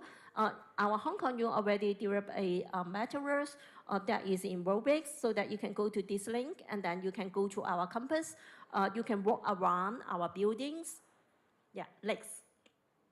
Yeah. So that here I want to show you some technology we implement in our data science lab. The first video, please. Maybe the second. Okay. Yes. Okay. So for this one, we have implemented how we can bring the real world to virtual world. You can see that this is our students' work. Here, in front of your computer, you can see some object inside the PC. In the real world, you can move it, and then you can see that in your PC is moving. So this is the first innovation we have done, because we are going to bring the virtual world to real world to virtual world. Okay, so this is what our data science lab have done. And then the second one is about the emotion detection, because in your lecture before you can just close your camera, the professor did not see you, but now you can't. Please play the video for facial expression. Yeah, so that we can detect your face. You have a lecture, you are happy or unhappy in Zoom, we can detect it, okay? And then we can give you some response and then say, oh, you're unhappy, or give you some support. And then third one, please. Other than that, you are walk around in Hong Kong U Campus Land, we can detect your emotion. Where are you? We can measure the distance between you and your classmate, and then we can find out the community within the student, so that we can give you, some assistance or create some association for you. Of course, all this technology is not limited to education. And then next, please. In our data science lab, we also has implemented in Metaverse, we can detect your emotion. Just like we just put the video of Metaverse, and then we can detect where are you, and then so that we can apply it in Metaverse. So next one, please. So this is what I just mentioned about. We have used it in our class as STAT 105. Students need to create a 3D presentation and then do some visualization. We can also change the faces of the advertise, and then later we can really deploy it in the advertise of the And then the last one, we also implement some Q&A just using the quiz tool. So this is what we have implemented. And then can you show the last slide, the last one? Next one. Okay, and then, so that here we are calling some collaborator. If you're interested, you can contact me. No matter you're a student, you can join our project. If you're a company, you want to invest, you can join us, because we have lots of AI tools. We would like some donor or collaborator work together. Or even some company, you want to work with us and then implement a Metaverse for you, then you can contact us. And then any NFT or blockchain company, we are also welcome. Thank you. Well, thank you so much, Dr. Lau. Make sure that you do take a look of the email address if you would like to stay in touch with Dr. Lau. Let's give her a big round of applause. And do please come take a group photo with me.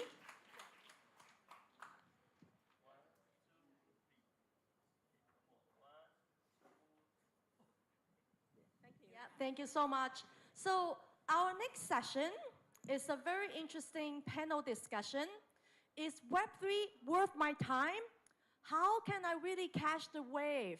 I would like to invite a good friend of mine, Carrie Law, founder and director of Wow Impact Group, to come on stage as my key moderator, and I'd like you to introduce the rest of the panelists. Thank you, Bowie. And hi, everyone. So we students and live learners, could we have a round of applause for ourselves staying that long in the afternoon? Keep learning. Thank you. Thank you. This is for you yourself. Thank you. And I'm very honored today to have a very vibrant group of panels. They are from not just Web3. They told me secretly they actually start very early in the stage. So from 1 to 2, and now Web3. And actually that's my journey as well. And so today they promised me they would share something which are brutally true of their journey, and that keeps them still here today and for tomorrow. So can I introduce, first of all, we just have one gentleman in this panel, and he's standing there. Can you see a big, gigantic guy? Tim, thank you. So Tim, I will, after I introduce all of you, I'll pass it to you for introducing yourself. And we also have Laura. Is Laura around? Hi, Laura. Thank you. So Laura actually is from more from investment side for the blockchain and Web3 as well. And our last panelist is Caroline. Hi, Caroline. Thank you. So do you mind if I sit in the middle so that I can connect you all? Thank you. So a bit about myself. So Carrie started from startup, been through a lot of IPOs, and then from M&As, been through a lot of integrations. So if you heard of Murdoch's company, REA, Real Estate Australia Group, so we merged with iProperty Group. And also from 1 to 2 to 3. So with today's learnings and a lot of incidents that we learned from the past, I would like to relate the stage to our great panelists. So originally I want to start with Caroline, but since we just have one gentleman and he finds that he is a little bit deprivileged, so now we pass the stage to Tim to let him introduce himself, then we go to Laura and Caroline. Okay, thanks. Sure, thanks. Happy to be here. Hi everyone, I'm Tim. So I'm from France originally. I used to live in Hong Kong for 8 years. I moved here to work for LinkedIn previously, which is the next building. And I was heading digital at Rosewood Hotel Group for about 4 years. And I moved full-time into Web3 back in May. Now I'm a digital nomad, so I live between Hong Kong, Bali, and Japan. But I'm here now, so thanks, Bowie, for having me. You know, good timing. And I founded a company to do marketing and branding consulting for Web3 brands because I think, you know, the technology is great, but if you don't have a good branding and good marketing strategy, you still can't sell. I also have, there are a lot of friends from Animoca family here, so I'm also an advisor for one of Animoca project called Live Beyond as head of brand partnerships. And yeah, so that's about me. We'll talk a bit more, I'm sure, about how I got here later. Great, great. Laura? My name's Laura. I come from Consensus. You may not familiar with Consensus as a company, but you may familiar with our product. MetaMask is our product, which is one of the most popular wallet. Infura is our product, which is one of the most used RPC service name. Truffle is our product, which is the most popular developer tools people use to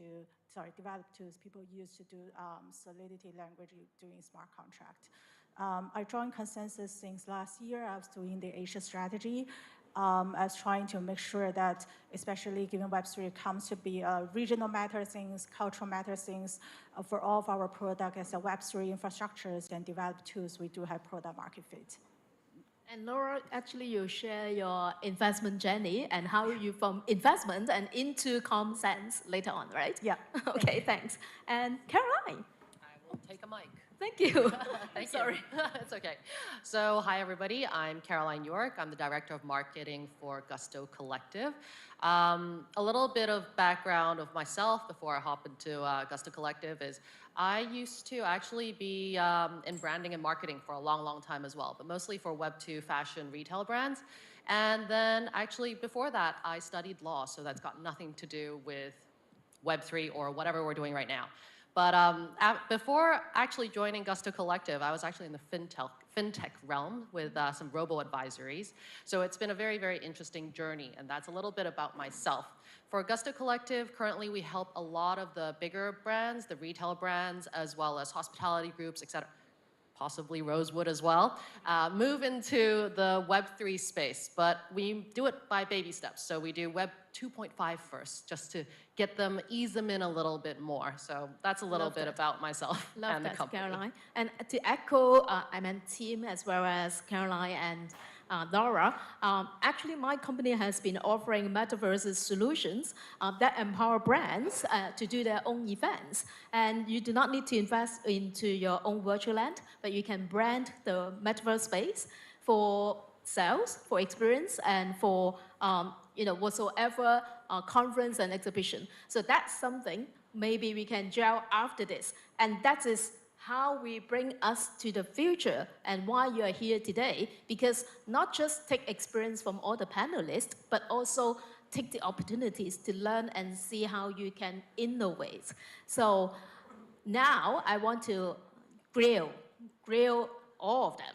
So I understand that, a lot of brands may not be, as ready, like what you've mentioned.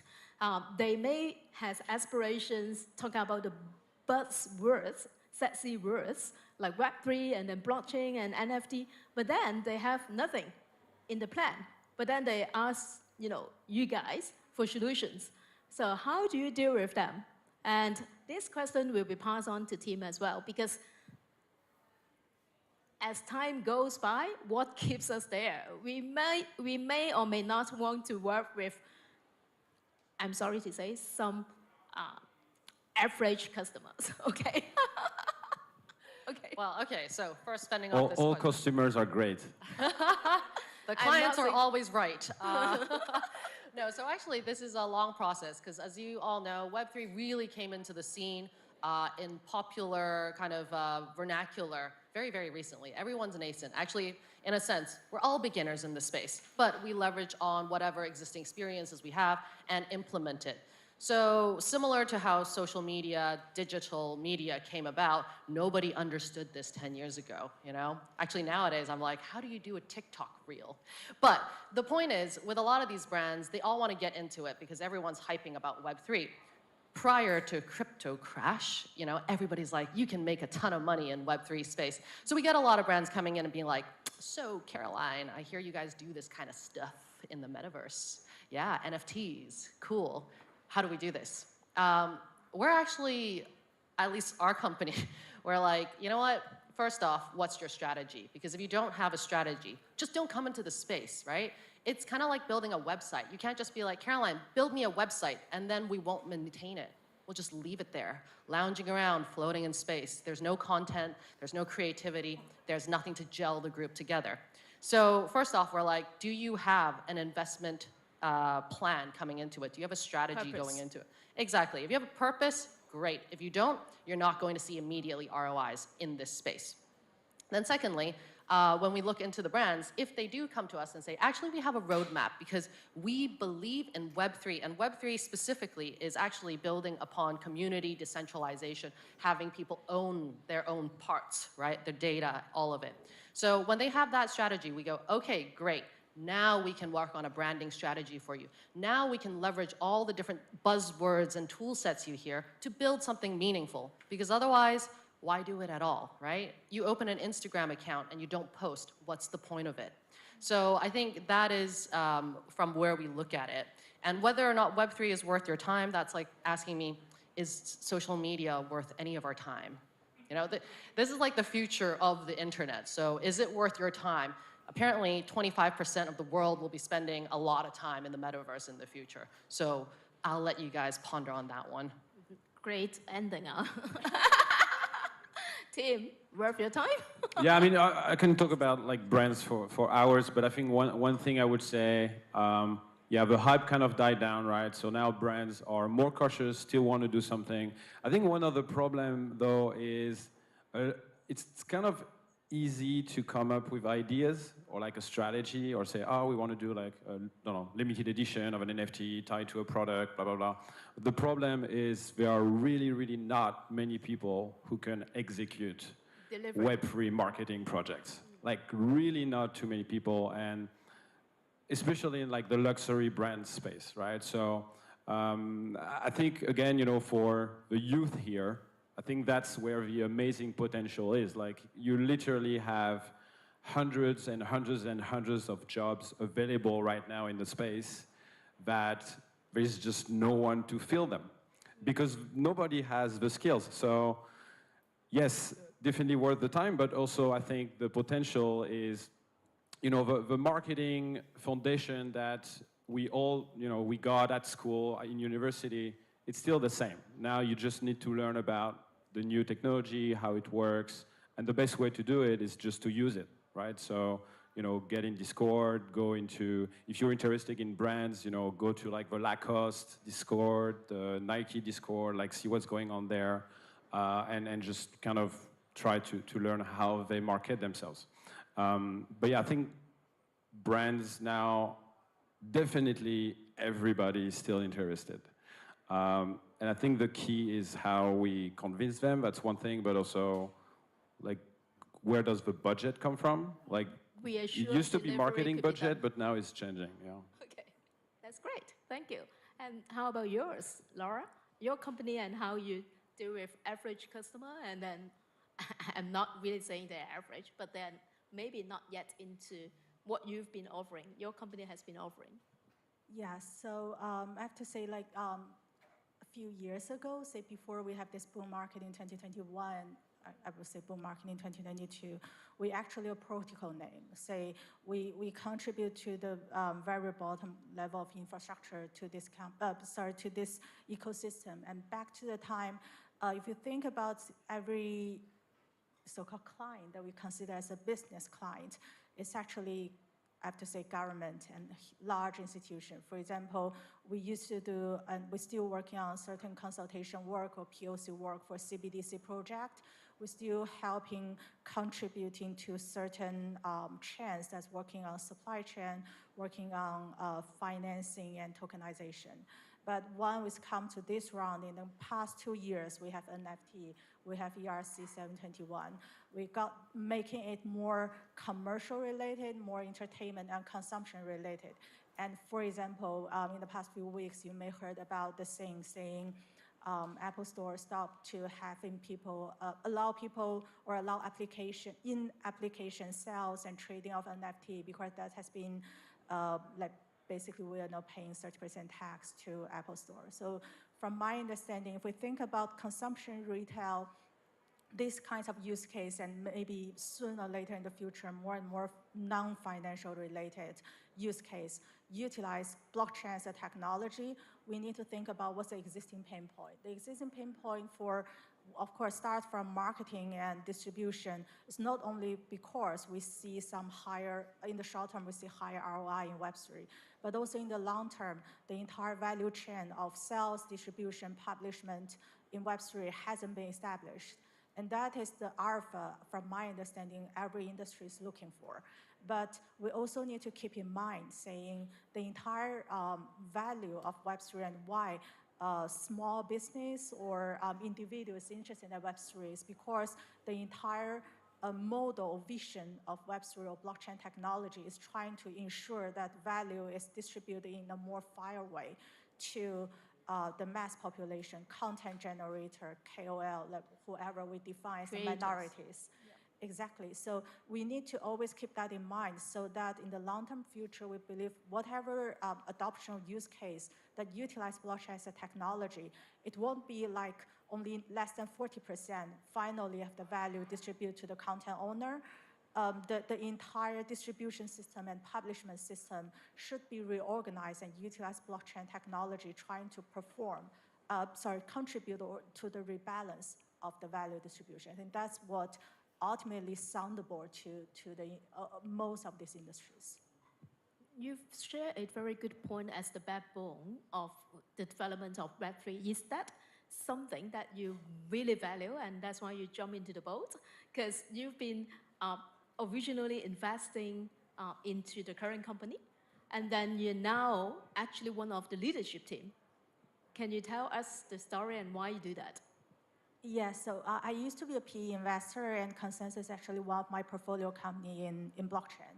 And the reason I decided to join as a personal career development, that I decided to join Consensus because from my understanding, blockchain is in the, if we take a long enough perspective to see the entire lifetime of this technology, it's in the super early stage.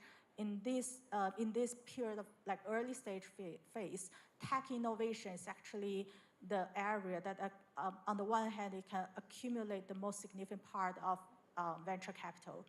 On the other side, it is the most valuable investment also from the investor's point of view to leverage every single independent tech innovation to make a significant difference on the value distribution. So that's why you can see that in the past 2 years, if you trace the investment fund floor to blockchain, majority of the fund floor goes to infrastructure. Well, the second material segment is actually ecosystem development. That's because by nature, that's the most top two valuable segment in this industry. So of course, I personally have a strong belief of blockchain technology that can promote a fair contribution or distribution of the value in internet. And that's and Consensus is one of the best companies I see now today in the industry that truly have a sustainable future. Thank you, Laura. I think I find a solution partner for Caroline as well as team. So in terms of delivery, maybe you can consider their company as well. And Caroline, I understand that your company has been offering full services. And when we talk about full services in Web2, it's actually from planning, creative, to including buying and delivery, right?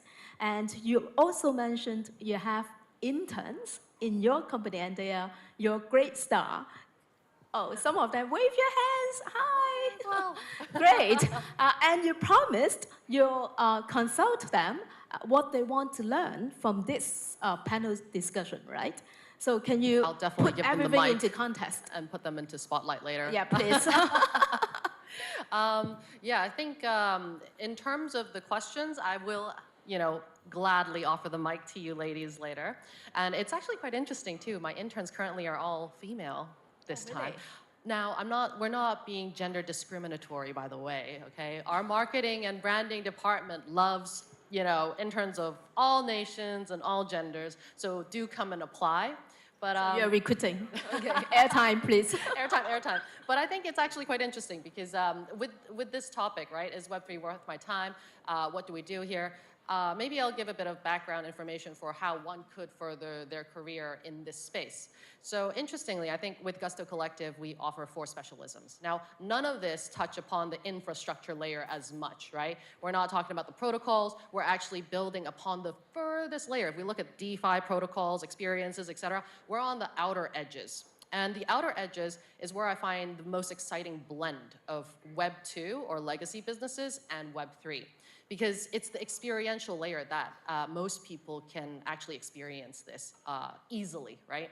So we work in that branding experiential space. We do immersive technologies. We play with AR, VR. So that's one of those kind of key technologies that you need to enter the metaverse, right? Let's not talk about virtual reality yet. Let's just talk about augmented reality. Taking your phone, we just launched something for CSL. If you ever guys check it out, it's like a pumpkin. Dr. Lau sharing. Yeah. Like you have a pumpkin. We have the Kusama pumpkin. You can chase it around Hong Kong and you can just use your phone and plop it there. So with this kind of technology, then you can actually activate in the metaverse, right? You buy something, then you can kind of see yourself wear it in the digital space. And you need that kind of technology. And the people we need for this to activate, surprisingly, it's like 3D artists, right? It's actually graphic designers. It's people who you never thought at the beginning, actually when I came out to get a job, I never thought those things could make money, right? I thought I wanted to be an artist or a designer. was such a lofty dream back then. But then I realized, you know what, living in Hong Kong is expensive, so maybe we should take a law degree instead. Clearly, this hasn't really panned out that well for me either, so that's why I'm back in branding and marketing. But I think the really exciting thing about Web3 right now is you can literally be anyone, and you can jump into the space and begin anew. And there will be interesting, exciting opportunities for you to showcase your skill sets. So what I do encourage and tell our interns as well is you have to be very good at something, right? Find something you're really, really good at. Say, for example, you're good at copywriting. Sure, ChatGPT may eventually take your job, right, in that sense, but you have to write really good prompts to prompt the AI to do things, right? It's the people who are gonna operate the behind the scenes that is gonna have a space in this Web3 future. So when we look into this, it's no longer going to be, I have to be a financier, I have to be a lawyer, I have to be an accountant to make a living. You can be an artist nowadays, and you can still make a living. So that is key point number one. And secondly, I think for this space to actually continue to grow, I think a lot of people just need to learn about it and just get engaged with it. I think for us, at least, you can come into our company and learn about metahumans, right? We actually generate quite a few metahumans as well. So these are virtual influencers. What are virtual influencers? Who would have thought that these things will exist in this near future, right? So there are a lot of new jobs opening up as we're going forward. We will have, and I just watched a video the other day, people who act as virtual influencers. So you're the body double for the virtual influencers, and that's a proper job in China. That's like a round-the-clock job where you animate these 2D characters, right?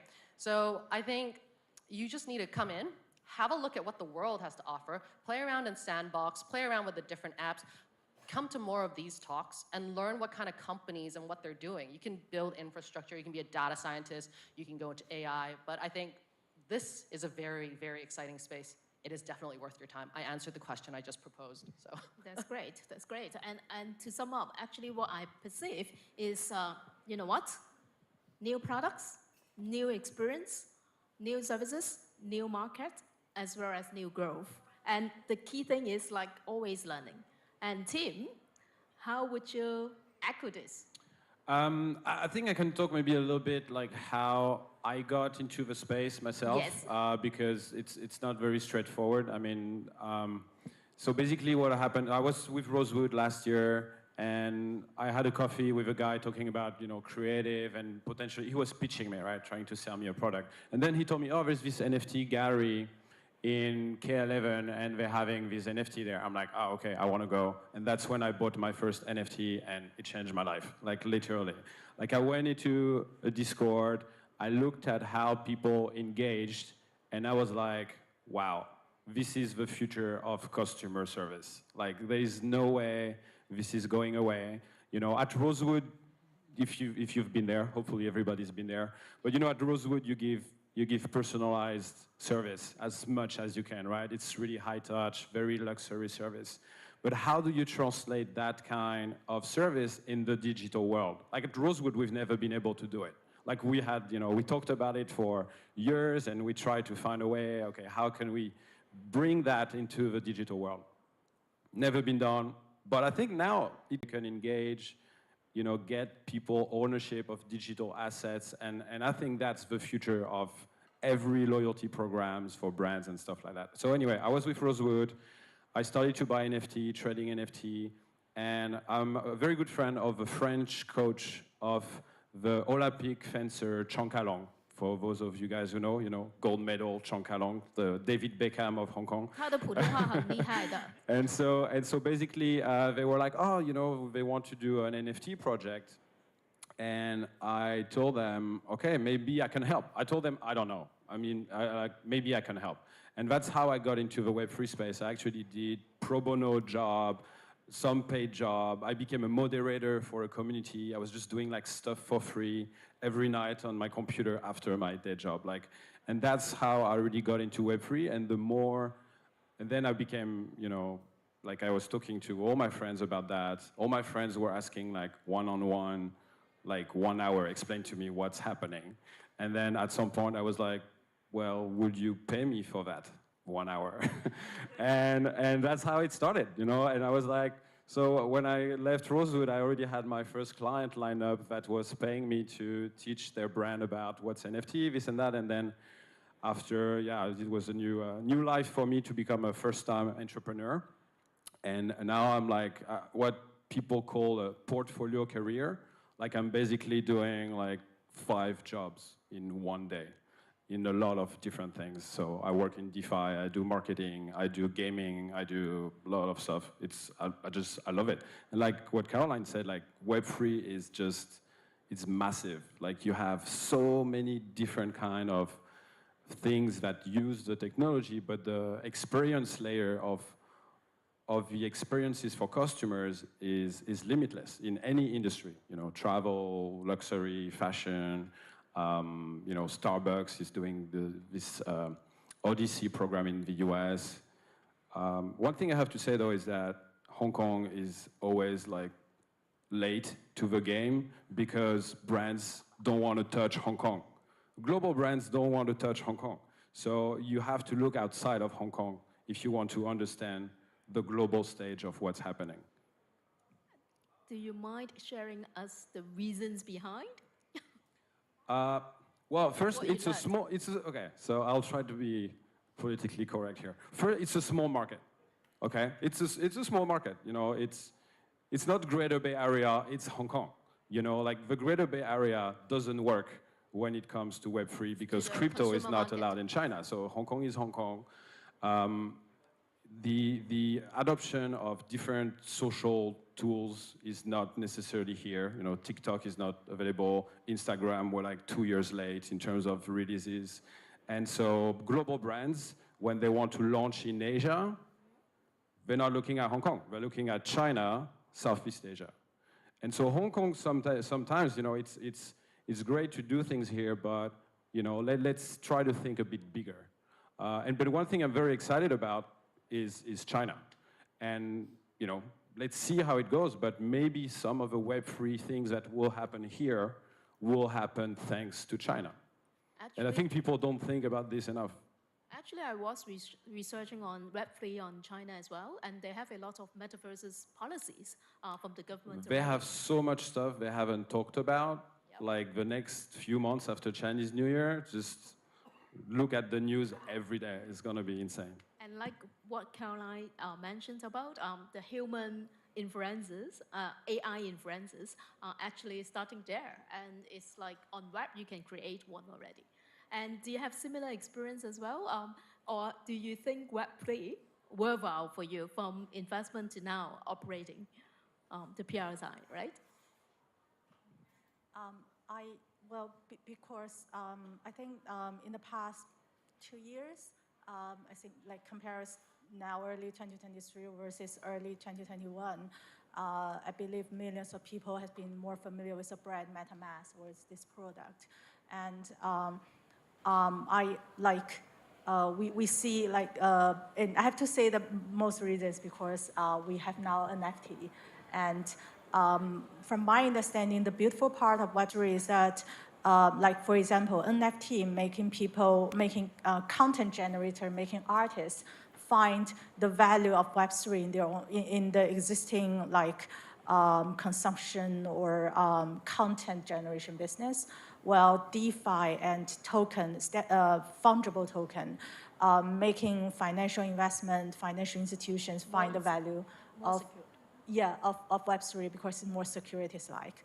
Well, given we are trying to looking for more and more use case in this industry, I think as of today, the most popular wording terms in this ecosystem now is identification.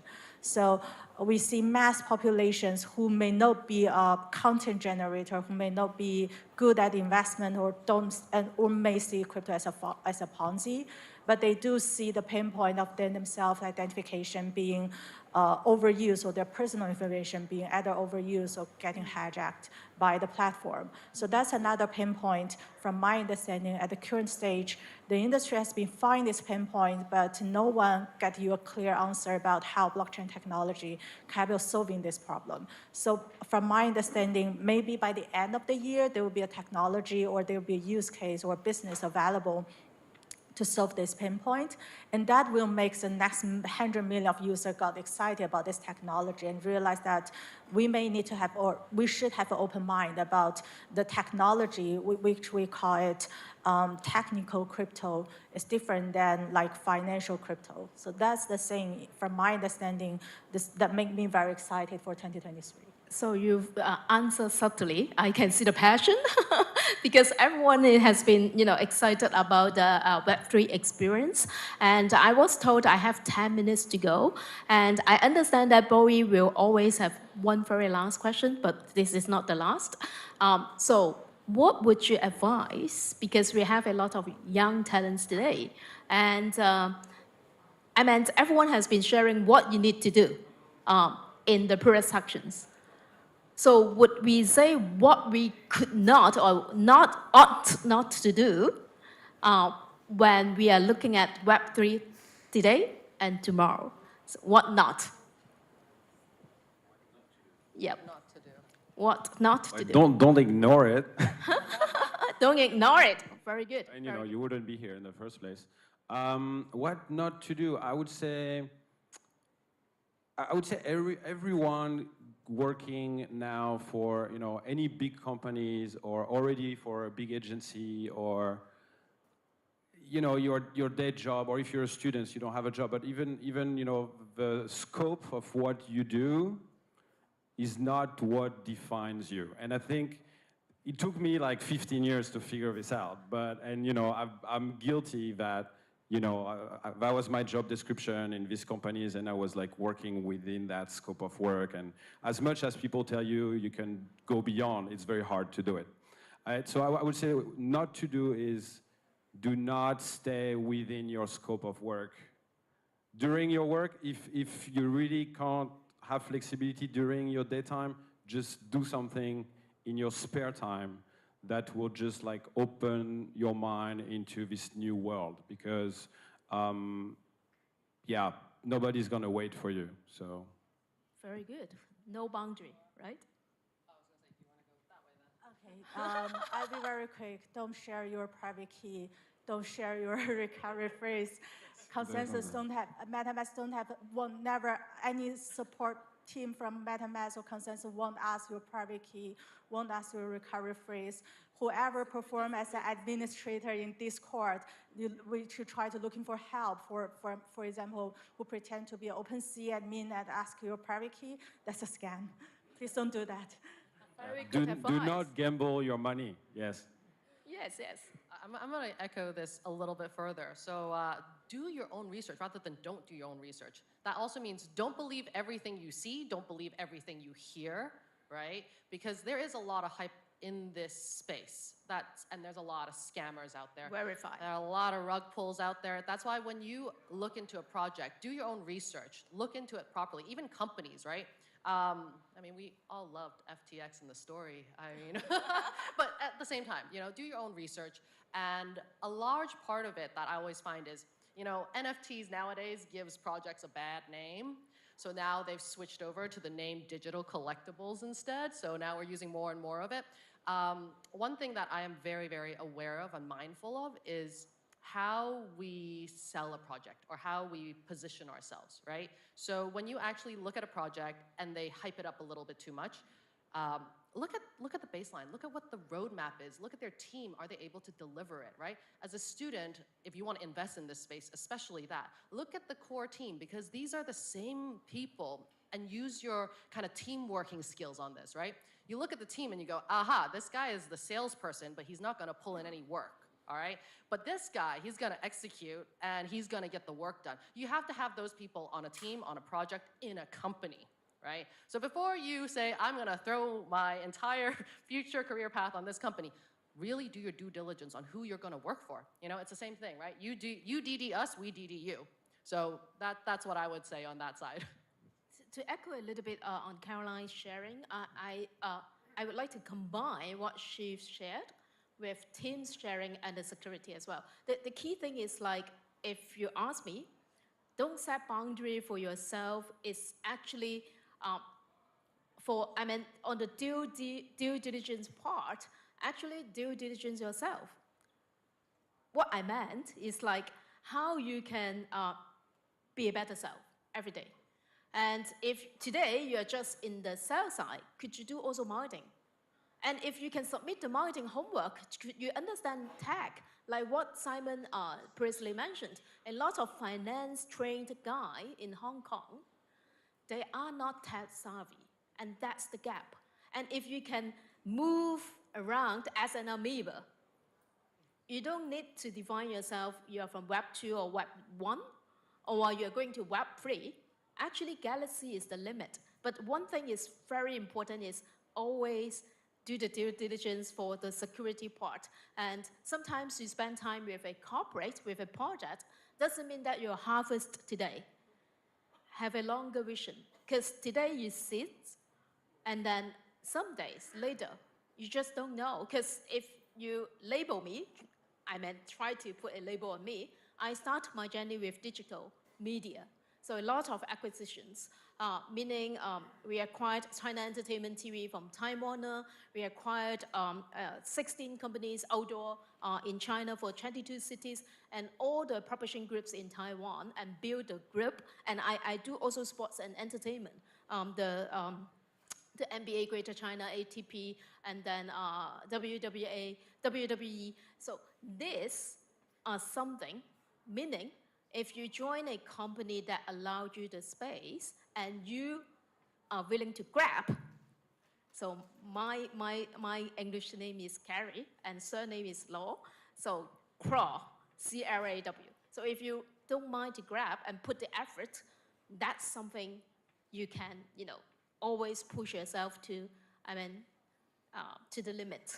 Galaxy is the limit, if you ask me.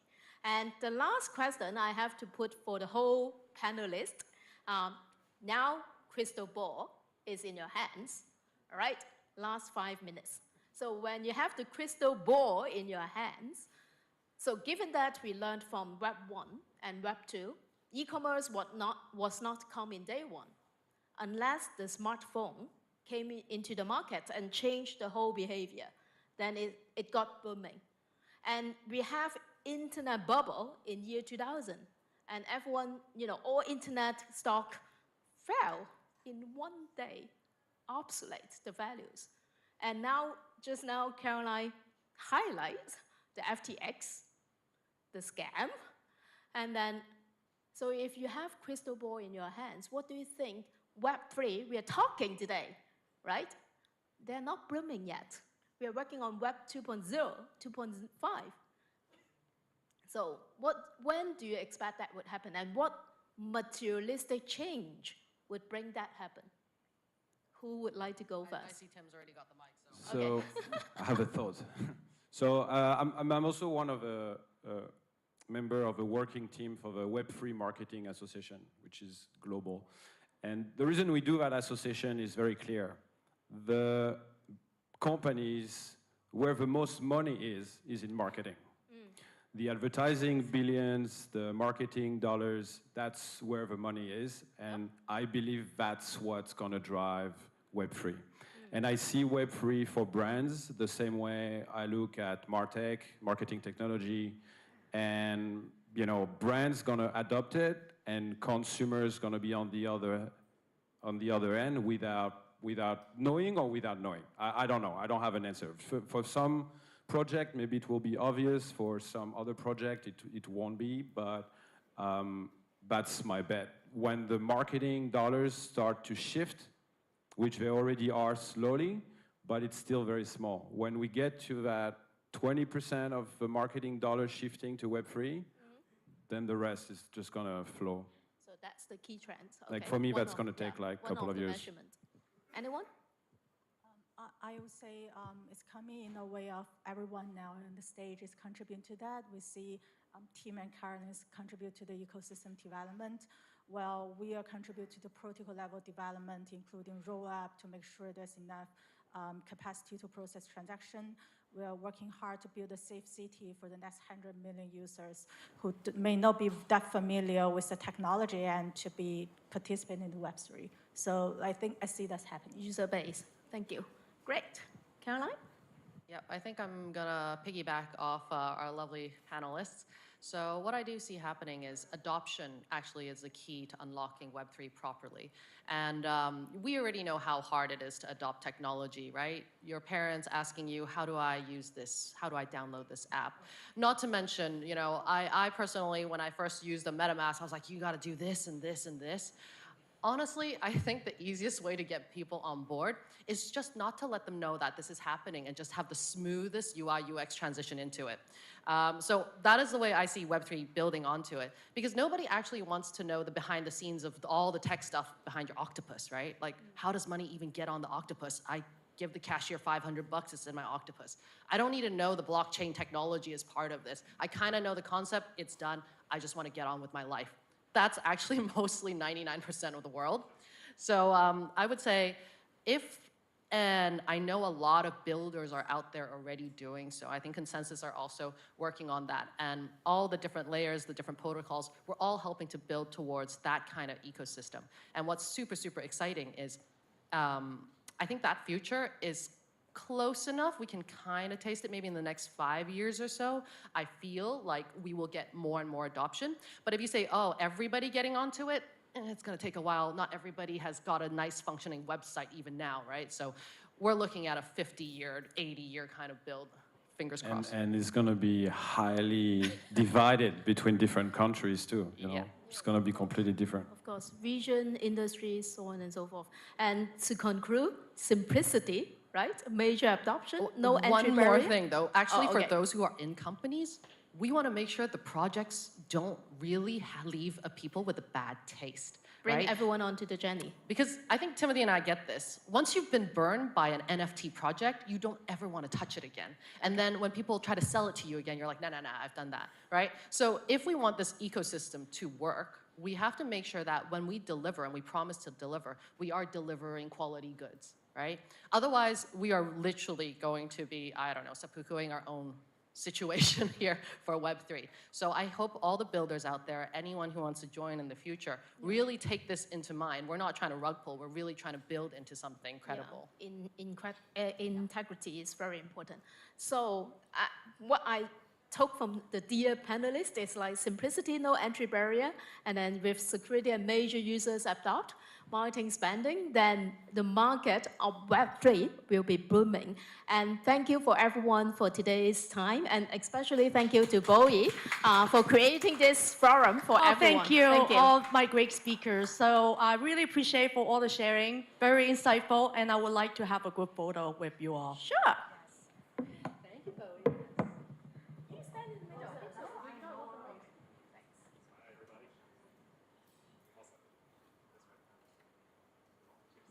Thank you. You know, I always, all the sessions that I have arranged, isn't that good? Little bit? I think I need a little bit big round of applause for myself as well, but thank you. I mean, all of you actually make this event successful. So, I always save a lot of good stuff at the end. So my next session is Ask Me Anything. And I would like to bring Dave Chapman, the Executive Director from BC Group, and also known as OSL. They also are our venue sponsor for the event. So sit in the middle because you are the only person on stage. So tell us a little bit about yourself. Tell us what you do. And if anyone is speaking, please go outside. Please go outside. Hello? Hello, everyone? Please go outside so that we have a quiet session specifically for Dave. So please. Thanks, Bowie. I'm Dave Chapman. I'm a co-founder of OSL and an executive director at his parents group, BC Group. I guess the first thing is probably maybe to provide some background as to how I started working in this space. So previously, prior to moving into crypto and the digital asset space, I was in investment banking. So I was managing the futures front office development teams for HSBC in Asia. And I had relocated from London to Hong Kong with HSBC in 2010. And in 2012, I came across this thing called Bitcoin. And at first, I was relatively a little bit confused about what it was. But as a geek and as a technologist, I became attracted to this thing that they called decentralized technologies. And I guess what attracted me to it is I had worked with peer-to-peer technologies before, like BitTorrent and other file sharing technologies. But the idea of being able to run a similar service without any centralization or any centralized database was very appealing. And I guess I was equally excited, but also equally worried as to the applications that this technology could be used for. Along with two others that had similar backgrounds, we decided to take a bit of a risk and leave our traditional careers behind us. And in 2013, we started one of the first, if not the first, exchange in Hong Kong called ANX. So it was a retail-facing cryptocurrency exchange. And the journey we took from there is we had a number of other subsidiaries. One was called Octagon Strategy, which quickly became Asia's largest OTC trading desk. And as a result of seeing this space mature and attract the likes of professional investors and institutional flow, we left those privately owned businesses to one side. We took controlling stake of a listed company on the Hong Kong Stock Exchange called BC Group. And we created this wholly owned subsidiary called OSL, which provides digital asset services and technologies to professional investors and institutions. So that's a little bit of probably a long elevator chat in terms of introduction, but it is an AMA, so no questions are off limit. You can ask me anything you like. Yeah, I have the microphone right here, so do hands up and let me know if you would like to ask him a question. So I do want to ask you, Dave, how did you get into the Web3 space? Why? I wouldn't say that I'm technically in the Web3 space. So Web3 it includes blockchain applications, decentralized technology. So I guess in that front, you say I am. If you go to the other extreme, I'll be honest, I don't own a single NFT. So I'm probably the worst person up on stage to be saying that I'm an advocate of such. So that's, I mean, the journey that I explained, that's how I got here. There's been a lot of technologies and a lot of fads in this space. We saw the rise and fall of ICOs, but that eventually gave rise to what we're still seeing mature as security tokens. I said to you, I don't own a single NFT. I don't think a JPEG of a monkey is worth $500,000 personally, but I'm also not an art collector. But I do think the applications that NFTs will provide in the future will actually be more than someone saying these 10,000 crypto punks have a floor price of $100,000. I think you will see real applications and real utility of NFTs. I just don't believe in its current method that it's being used now. Hey, sure. Okay. Hi, Dave. Hey, long time no see. Long time no see. And Dave is my ex-employer. So I just want to ask this question. When 5 years ago, ANX was hiring people with diverse background or someone with zero experience, right? But nowadays, with crypto, this current development, what kind of talents are you looking for BC Group? Yeah. You're just asking for the students here. That's a really good question. First and foremost, enthusiasm trumps probably everything else. It's not so much experience, it's just sheer enthusiasm and people that are willing to learn and get involved. If I expand on that a little bit, for those that aren't working in this space and are considering it, I'll be completely transparent and honest and say that it is an extremely volatile space. I sometimes liken it to going to a roller coaster park every day. It's fun. There's sometimes different roller coasters. Sometimes the seatbelts come off. So it can be pretty tiring. If you're looking for an industry that continually changes and provides its own challenges as a result, if you're looking for an industry that can provide an enormous amount of opportunity, but also a space that you are in uncharted territory from a regulation perspective in a lot of times, uncharted territory in knowing how this space operates from a technology perspective. If that's for you, then great. If you're looking for a space where you're going to have a 9-to-5 job and you can coast, this is the wrong industry to consider. I do have a question there. Yeah, hi Dave. Coming from like an institutional bank background, what do you see is like the biggest challenge for like big banks to sort of embrace and transition or catch up with Web 3.0? Sure, so that's a really, really good question. Thank you. So when I started my journey in 2013, I left HSBC. It was a comical event for a lot of my peers to go leaving a respected banking career to go and play with magical internet money. But the challenge that my two co-founders and I had at the very start was actually convincing people that this was an asset class and that it would be real. And for the first few years of our journey, we've been in this space for 10 years, that makes me feel very old. The first few years of this journey was actually convincing the regulators and convincing banking that this would be a real asset class, that it isn't a fad, that it's not just used for criminal activity. And for the first few years, the regulators and the banks they tried very, very hard to actually shut it down. They wouldn't provide bank accounts, regulators wouldn't regulate you no matter how hard you tried. And despite the crypto winter that we're firmly in right now, out of all the crypto winters that I've been through previously, this is the one that I'm most relaxed about from a regulation and just a sheer asset class acknowledgement perspective. And what I mean by that is in the previous crypto winters, there was a real chance that this whole sort of technology or asset class would never be accepted, would never be adopted, and it might be challenged and thrown to the side. We've now come so far that you now are seeing continued regulatory clarity in pretty much every country around the world, and you're now seeing banks, investment banks, retail banks that have acknowledged somewhat, I guess in some cases reluctantly, that this is here to stay and that they do need to offer this service to their customers to remain competitive. And so we provide technology to DBS, we provide technology to Standard Chartered, and these are banks, mere 5 years ago, you would say that there's no way these banks are going to start offering access to Bitcoin and Ethereum. In the early days, the banks were like, oh, we don't believe in Bitcoin, but we believe in blockchain, and we believe in distributed ledger technology, all these new cool buzzwords to sort of get on the hype of Bitcoin but not have to take the risk of true digital assets like Bitcoin and Ethereum. Fast forward to today, and they're not really interested that much in the hype of blockchain, and they've sort of, for some banks, they've tossed that investment to the side. They actually have acknowledged that digital assets is a real asset class. It is here to stay. It is regulated. And if they want to remain competitive, they're going to have to start offering this access and this asset class to their customers. Ron has a question here. Hey, Ron. Hey, Dave. Good chat. Quick question.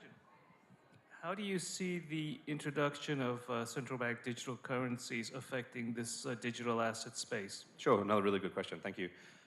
Again, personal opinion. This doesn't represent the views of the company, but my personal position is that despite what regulators and central banks might claim around the benefits of CBDCs, economic stimulation and all these other, great things that they'll say publicly, my true belief is that there's only two main reasons why they want to introduce CBDCs. That's for tax efficiency and so for surveillance. And it's a really dangerous, it's certainly I said at the start of my chat that I was worried about Bitcoin when I first became to learn about it. I'm incredibly more worried about CBDCs and the way that they'll be used and abused by regulators, governments, and central banks. I'm not a proponent of... CBDCs could be used for good. They could be designed in a way that creates economic stimulation, but I don't think that the governments we have today will use it for good. I think they'll use it in much worse ways. What does that net effect have on digital assets? I think it'll actually be positive for the likes of Bitcoin. Not everyone in the world has grasped digital assets yet. Central bank digital currencies, you could argue whether or not they're actual real digital assets. Well, they are digital assets, and for a lot of people, that'll be their first exposure to using such. If they are used in a manner that I suspect they will be, I think the advantages or the attraction of using something like Bitcoin and Ethereum will become higher. It will attract more people. So I think net, as much as I fear CBDCs, I think it'll be net positive for cryptocurrency. One question here. Hi, can I ask your opinion on zero-knowledge technologies and layer 2s? Do you think they will disrupt centralized technologies? So first and foremost, whilst I'm a technologist, that was many years ago, and it was a traditional technology. You'd probably have to speak to one of our technologists upstairs on our other floor here that would talk about that in detail. I would be doing you an in-service by saying that to provide you a thorough answer, sorry. So Dave, any other questions? Please raise your hand. So if not, then my turn. You know, we structured this event specifically for the youth. What kind of advice would you give to anyone? Even for youth, I think it's, you know, very easy to tell them to learn. But for someone who, in the middle of their career, also would consider wanted to jump into the Web3 space, blockchain, what kind of advice would you give it to them? Sure. Do your own research. There's so much information on the internet today to be able to train, learn, educate. Honestly, like someone says to me, if someone was to come to me and said, I've just done a bachelor's degree in computer science, and it took them 4 years to complete it, or someone came to me and said, I've spent the last 1 year of my life knowing everything I can about blockchain development, and I can show you what I've learned, and these are the use cases, and this is why I think that this is the way it works, the chances are I would choose the person who's self-educated and self-taught. So it comes back to, I think there is an abundance of resources to be able to educate and upskill yourself, and you don't need to pay anyone to do that. There's so many courses and so much just availability of an abundance of information on the internet, yeah. What kind of mistakes have you ever made that you're okay to share with us? I mean, we've only got 2 more minutes, so I haven't got enough time. Mistakes. Well, maybe I can talk about the mistakes I haven't made. Maybe that might be a little bit easier to provide some guidance.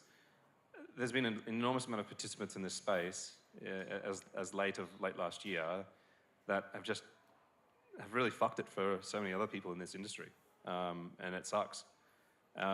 You've had industries, or you've had participants, not industries, you've had participants in this industry that were blatantly acting and using client assets. You've had people that were blatantly lying, performing fraudulent activities, all mainly in the grasp of greed and hubris. My advice would be don't get caught up in that. The last thing you want to be is in jail or wanting someone to kill you, or someone. This is not the space you want to be in. And so, whilst this space has attracted a lot of bad actors, unfortunately, it's up to the rest of us to make sure that this is a cleaner, better space. So my advice would be do it right. Don't do anything that's going to put you in jail, because I'm sure it's no fun there. Yeah, I totally agree. It's so easy to, I mean, it's so tempting, right? Because it's so easy to make the quick money in this space, but and ensure that, it's legit, legal. I think those are the key, because whatever that you have done in the past will bite you back forever. Yeah, there's always a line between innovation and legality. You're welcome to push the envelope, but there's certainly lines you just don't cross. Using client assets for leveraged bets and paying for other things that were just what we've seen come out in the FTX saga. It's insane. Yeah. One key takeaway for the audience today as a wrap up for this session. Are you hiring? We're always considering hires. I mean, one thing that we always are always looking for is graduates or younger staff. Yeah, as well as all markets. But yeah, one takeaway: buy Bitcoin. Buy Bitcoin. Wow. Okay. Well, thank you so much, Dave. I'd like to give you a big round of applause. Thank you. And let's take a quick photo.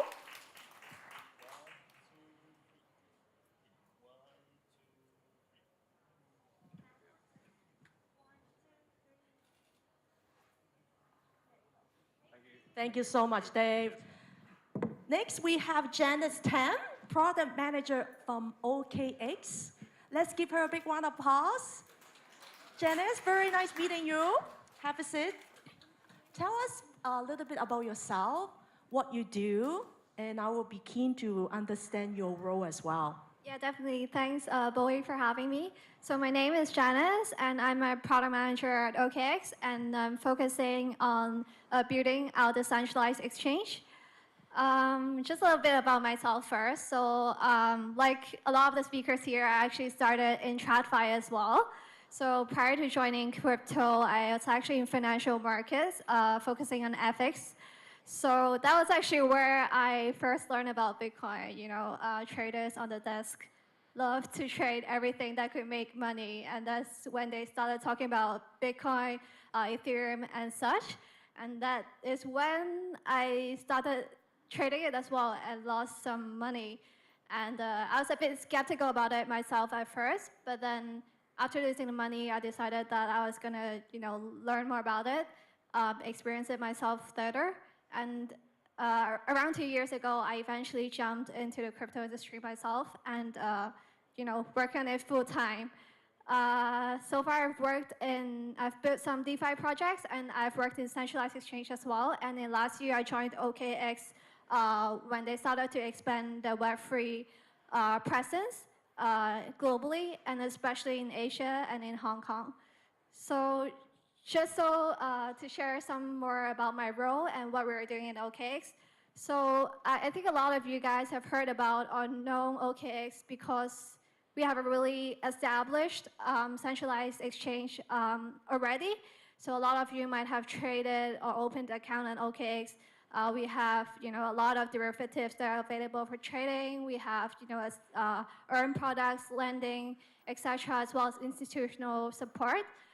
But as the market has changed and as our customers sort of matured as well, we have also decided to expand on DeFi and Web3. And that's why, as you can see on the banners here, that we have decided to expand on Web3 and build our OKX wallet. So the whole OKX Web3 product is based upon our wallet. So we want to onboard users to Web3 through our wallet, where, through our wallet, you can explore all sorts of DeFi projects, all sorts of NFTs, all sorts of games that you would like to explore. It's just like, think about Google in Web2. Whatever website you want to go to, you go to Google and search it, and it will bring you there. And just similarly in Web3, we want to do the same. Whatever DeFi protocols you want to look for, whatever projects you want to do, you can do that through OKX Wallet. So just some different product lines that we're building as well. So I mentioned that we have a wallet. Myself, I'm currently focused on building a DEX. So we're a decentralized aggregator of different DEXs in the market, just so we could provide you with the best prices as well. And we have our yield product as well. We can allow you to invest in different DeFi protocols without leaving the wallet app. And of course, we have NFT marketplace, just so for every one of you who are interested in buying NFT, you can find it on our wallet NFT marketplace as well. And one more thing to mention is that we fully believe in a multi-chain future, and that's why our wallet team has put a lot of effort in integrating different blockchains into our wallet and support different ecosystems. So far we have about 47 blockchains integrated now. So thank you for listening. Let me know if you have any questions. So Janice, what is your day, like typical day look like? You are a product manager, so tell us a little bit about what you do, like, on a typical day. Sure. I think product manager is a relatively new role compared to a lot of the more traditional roles that are out there. So for me, as a product manager, different days could be different. But every day is full of meetings. So it could be meeting with our engineers to talk about how to build a new feature, how to build a new algorithm, how to build a new UI, etc. And it could be with some of our ecosystem partners. We will be talking about how to work together to build our communities together. And there will be a lot of internal reportings to talk about our goals. Are we reaching our goals? Are we doing well enough? How can we improve? And lastly is about prioritization. Every day we look at our backlog, we look at the list of things that we need to do. Which one is the first thing that we need to complete? And we prioritize with our team, communicate with our team to make sure that everybody is aligned on our goals and execute it well and bring on board our users and make them experience the best experience on Web3. So what do you like about your job the most and the least? I think what I like about the most is, as I mentioned, every day is different. So you'll never be working on the same thing, clicking the same buttons, working on the same document on the same every day. It's different every time. We could be working on feature A today, feature B tomorrow, and in 2 weeks' time, we'll be working on feature C, feature D, etc. And all the features are never the same. So I think the best part about it, you learn everything, you learn something new every day, and you actually see the results based on your hard work. And the things that I don't like most about my role is perhaps, as I mentioned, that it's a lot of meetings, a lot of hard work, and it could be difficult to focus on your goals and on your objectives as well. So you spend a lot of time talking to people, and you might lose focus at times, but it's a necessary step to make everybody aligned on our goals and targets and make things happen. So it's an essential step.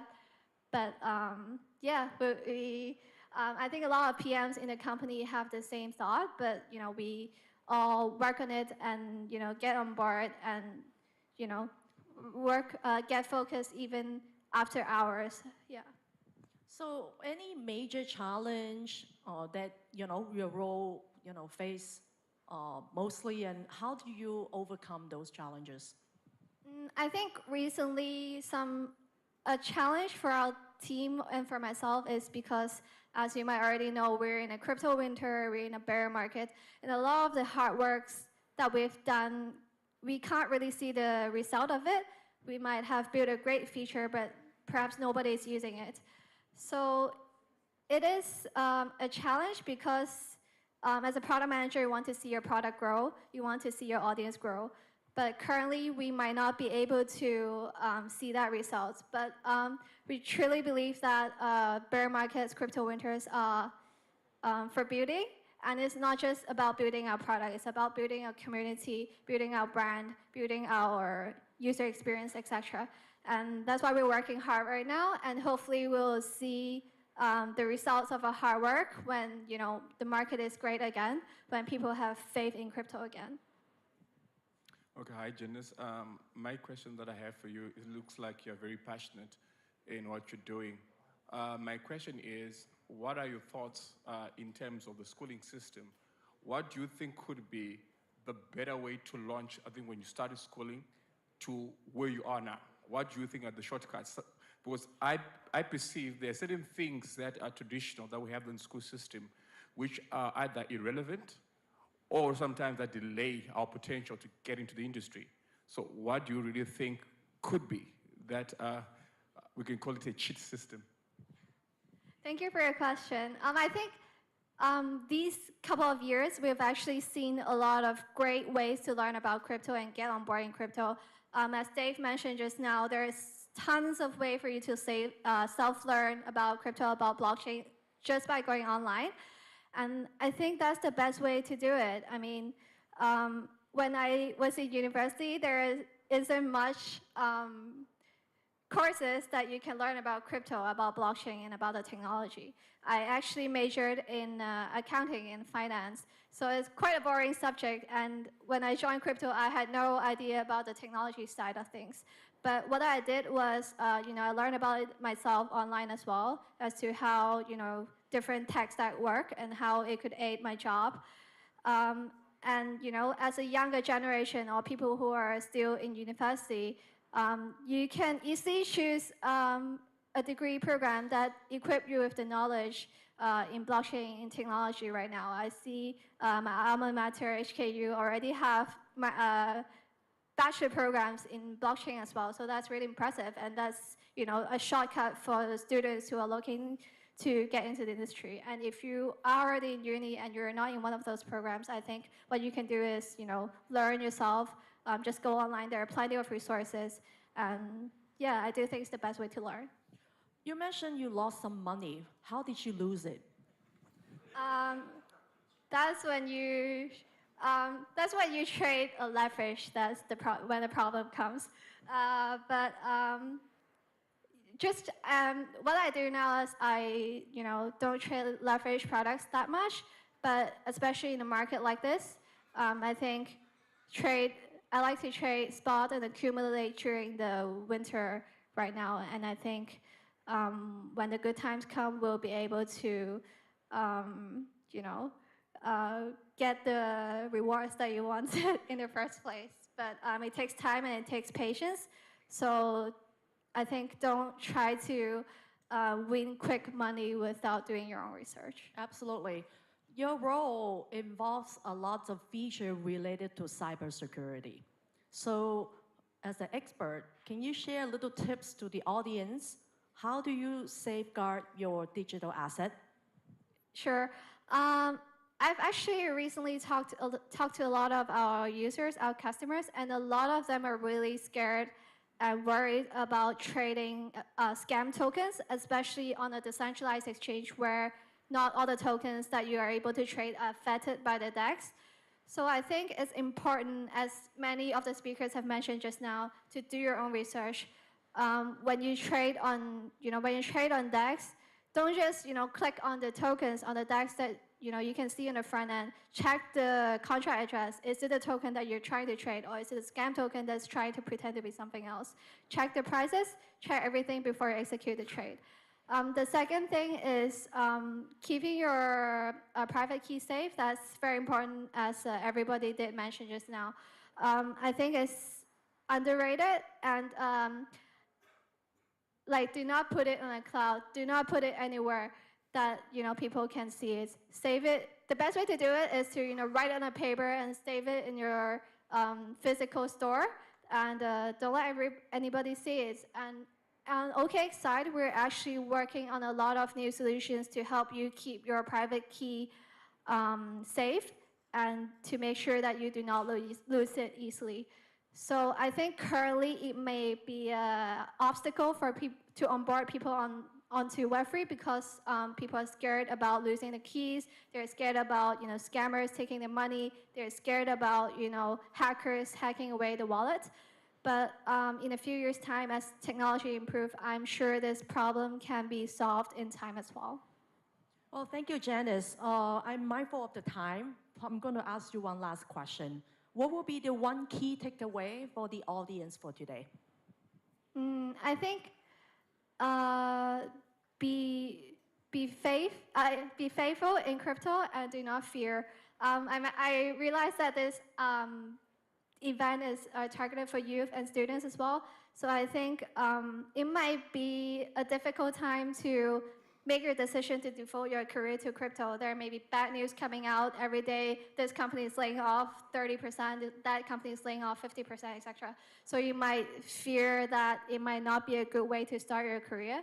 But I think with risk comes reward. And I think at this age, when you're young, is when you could take these risks. So if you are worried, I think you should just step back and think about why you want to be in here, and take the leap of faith and just jump on board. Well, thank you, Janice. Let's give her a big round of applause for the Thank great you, Bowie, and sharing. thank you, everyone. Have a good photo with me, please.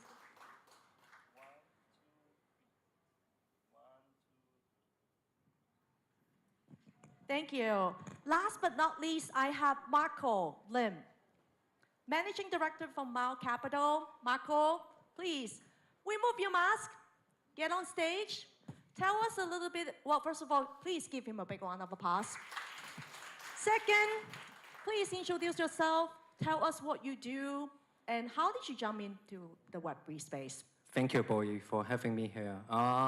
Yeah, a very interesting journey for me. I mean, I do have a similar background to Dave, who previously presented. I come from MaGESpire, which is one of a few asset management firms who got the regulators' approval last year to manage 100% crypto. There's only a few firms in Hong Kong right now that got the approval.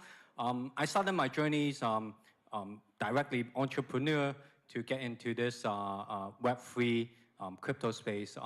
My career background is mainly from traditional finance. I was in my last job, previous job, before joining MaGESpire, I was with Goldman Sachs. I have been doing electronic FX trading for my entire career. So how I get into it is in 2017, Very similar to Janice, right? All my desks on the trading floor have been talking about, crypto. That was my junior who come to me and say, hey, I bought some Bitcoin today. And everybody should have known, like, if you're working for investment bank, it's very difficult to have whole equity. You have to report it. At that time, like, buying crypto is like, buying arts, collectibles. You don't have to report it, right? It's very easy, just buy it. So my junior was very interested in buying it. The whole desk was talking about it. As a senior management, we say, hey, crypto is like tulip or some Ponzi scheme. I was not a believer back then. And 2018, that was really funny. My managing directors from London actually say, hey, Marco, you should do a feasibility project on whether we can offer digital assets on Goldman Sachs trading platform. So then I start looking into it. Then I get my junior, the whole team get together and say, hey, let's find a way, try to gather more information. Back then was, if you guys recall, there's not many, like there's no Solana, no other crypto, there's only Bitcoin, ETH back then. So there's not many other research we can done. So we take a look at crypto. I remember that time, there was not many exchange. I think Coinbase just started, and there were BitMEX, one of the biggest trading firm, which is derivatives. I think they're still surviving. Then we say, yeah, there's not many counterparty that we can trade back then with them. And we have done the feasibility, hand that back to my boss, and then we say, oh, this is, I recall it was 100 million that we can make a year from just trading crypto, right? And then after evaluations, Goldman decided not to pursue it in 2018. Of course, fast forwarding, now in 2022, we know like Goldman yesterday announced they're going to do tokenizations platform for digital assets, real assets. And I think in 2018, the major holdback from the management to continue to do this is to launch digital assets was there's no custodian, there was no proper setup, there's no regulations. One of the big things that I think Dave had mentioned previously, that most of the jurisdictions in the world decide not to integrate crypto as one of the asset class. But of course that had massively changed us. I think also thank you, Bowie, for giving this chance to all these youngers to actually know that the Hong Kong government have been very supportive on launching virtual assets. And I think the biggest milestone last year, this year, there was a ETF launch, right, on crypto asset as well in Hong Kong. That was one of the first as well. And they've been approving new license beside OSL, who got their exchange license, one of my counterparty that I trade with as well. There's another exchange who got approval as well recently. So I think it's very positive that now regulations has actually embedding this asset class as a new asset class, and the clarity on making this a financial assets or tradable assets onto the financial system. That's a main, I think that's a main milestone for us. Let me know if you have any questions. If not, I will, take this luxury time to have a solo with you, Marco. Tell us what happened with the crypto winter that, all the disaster happened in 2022. I think it's no surprise because when I started in 2017, if you guys recall, it was big ICO bubble, Bitcoin went to 19,000, then it just collapsed, right? So to us who are managing the fund, it's not something that is new. So we are already prepared with risk management. And in 2018, there was other crypto crisis as well. In 2019 and 20 as well, China decided, to shut the door on crypto as well, which pushed everybody away from Hong Kong. And in last year, we have Lunar Crisis, Free Arrow, FTX as well. And I think the difficulty for, being an asset manager, the most difficult is to manage all these volatility. And I think what I've done, prepare myself, is back then in working for traditional finance, I actually use my risk management tools and my know-how to actually, try to rifle the whole different stage of crypto. So we will see more volatility. So I can tell you, Bowie, right now, that if you think FTX is the end of it, No, that's not too soon. We still have DCG. We have so many other crises down the road as well. That might happen. I think that's what makes it interesting, and that's why we need all the new players who come in. It's still an emerging asset class at the moment. So there will be many more bad apples coming out? There's still a few, but I think what is very delighted is when regulations now take apart, the market kind of have two-sided, right? You have the regulated players, and you have the other end, which Janice talked about, which is totally DeFi, right? I mean, then you guys have to ask yourself, right? Will DeFi win this war, or eventually DeFi will fall under this whole CeFi regulations? I think that is into debate. But I think, yes, there will still be some bad apples, but I think when most of the countries are regulating it, there will be less bad apples. Yep. So what you mentioned about your challenge, because the market is really volatile. I think that's one of the key. But what is your secret sauce to, continue to make a profitable business? I think, yes. I think Dave and Janice mentioned a few as well. I think I feel the same thing as actually when it's too good to be true, actually it's not true. So I think there was a, Celsius BlockFi, they were offering very high yield for staking. As a fund, right, of course, we want to seek for higher return. But when we look at the risk that was embedded, we decided not to go pursue it. I think in crypto right now, there's still a lot of, all these yield generations that is quite dangerous. So I think to navigate it, you need to be very careful on who you trusted. And I think, regulations come in as you can trust Hong Kong regulations. And that's why I think when regulators come in, a lot of these black players will be gone as well. So I'm asking you in a personal capacity, have you made any mistakes and have you lost any money before? Many. I mean, Can you give us some examples? That's part of the lesson to be learned. I mean, if you haven't lost any money in trading crypto, then you haven't really traded crypto. I think for any investment, either equity, fixed income, commodity, FX, right, you have to learn the lesson by trading. But I think starting early and try to learn as many as possible, that's how it will help you, right? I mean, losing money is one thing. Try to limit the risk or limit the losses. That's, I think, is very important. How can you really limit the risk? It sounds really risky, right? And for youth, we don't have money. We don't have money to really invest like yourself. What can we really do?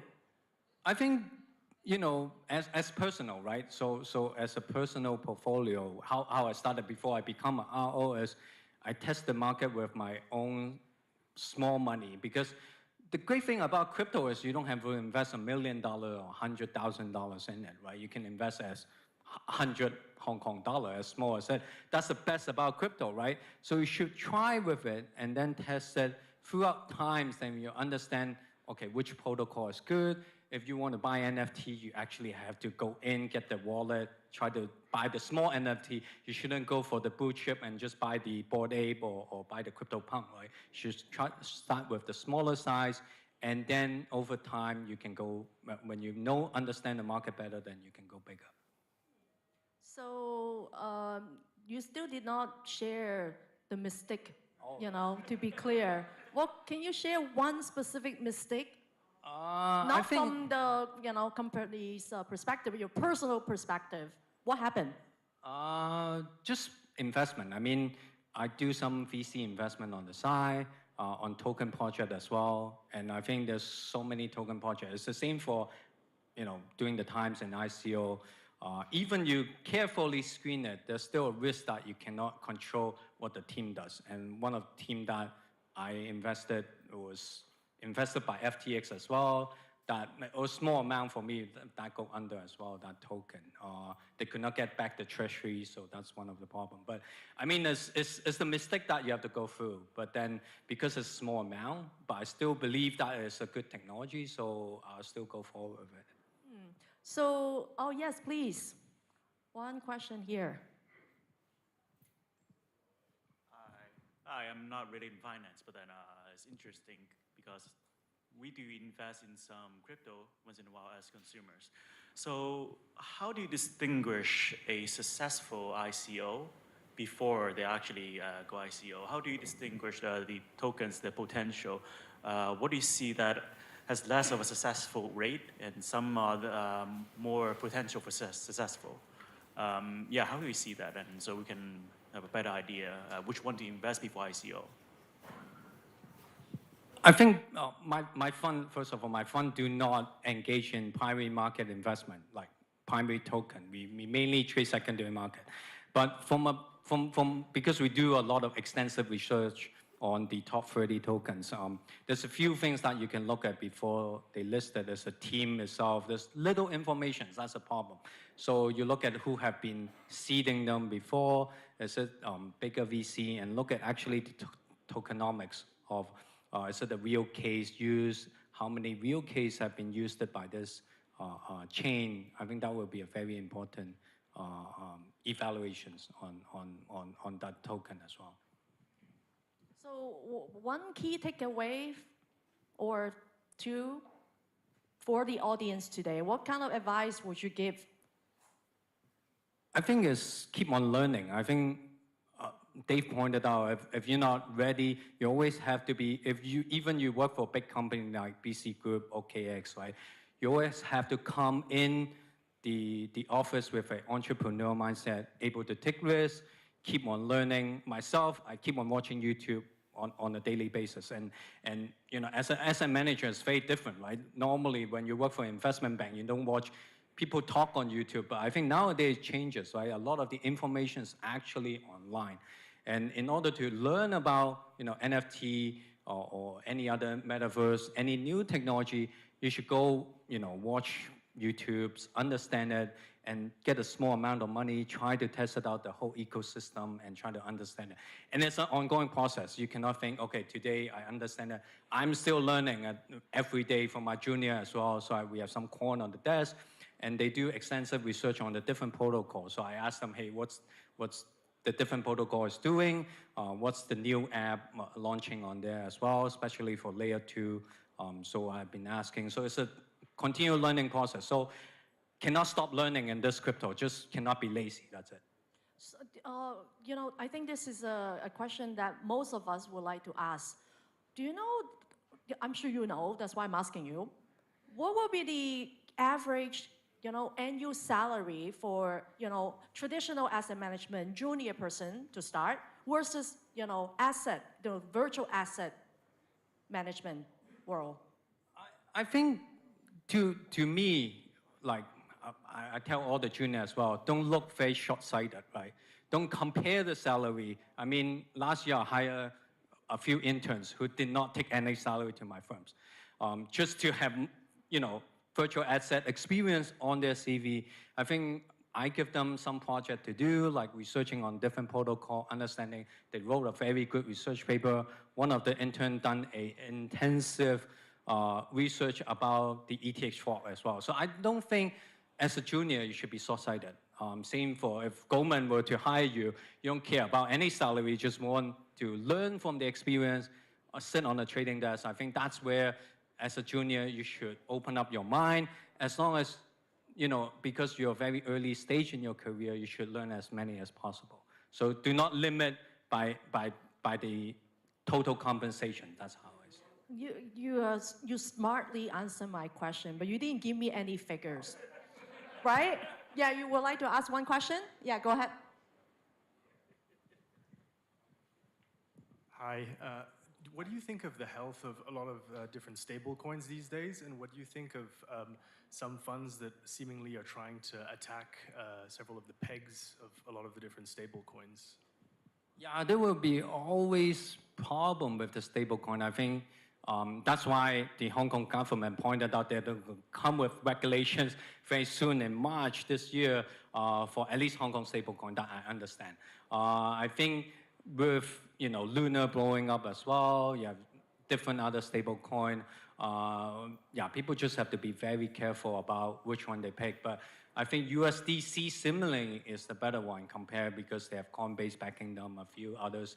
But I will try to see how the regulations evolve. And I think sooner or later, US will come up with their own stablecoin regulation. Same for Hong Kong. For sure, I know that is already down the pipeline.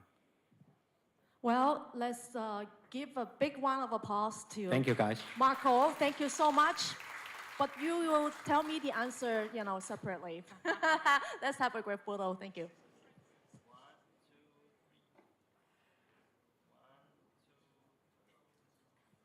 Thank you. Thank you, boys. Yeah. I have one last session today as a wrap up before we jump to a cocktail. So I would like to invite Zan Van, the Senior Strategy Manager from Tencent Cloud International, to share about Tencent Cloud for Web3 and startups. And please, if you would like to talk, we have a spot outside. So let's give her a big round of applause.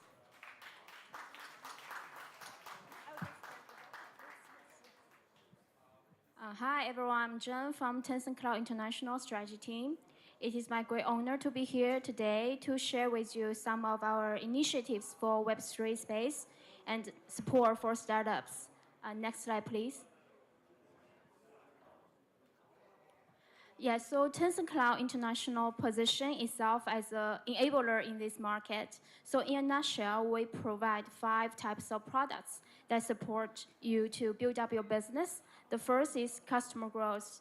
We understand how customer important for any type of companies in the market.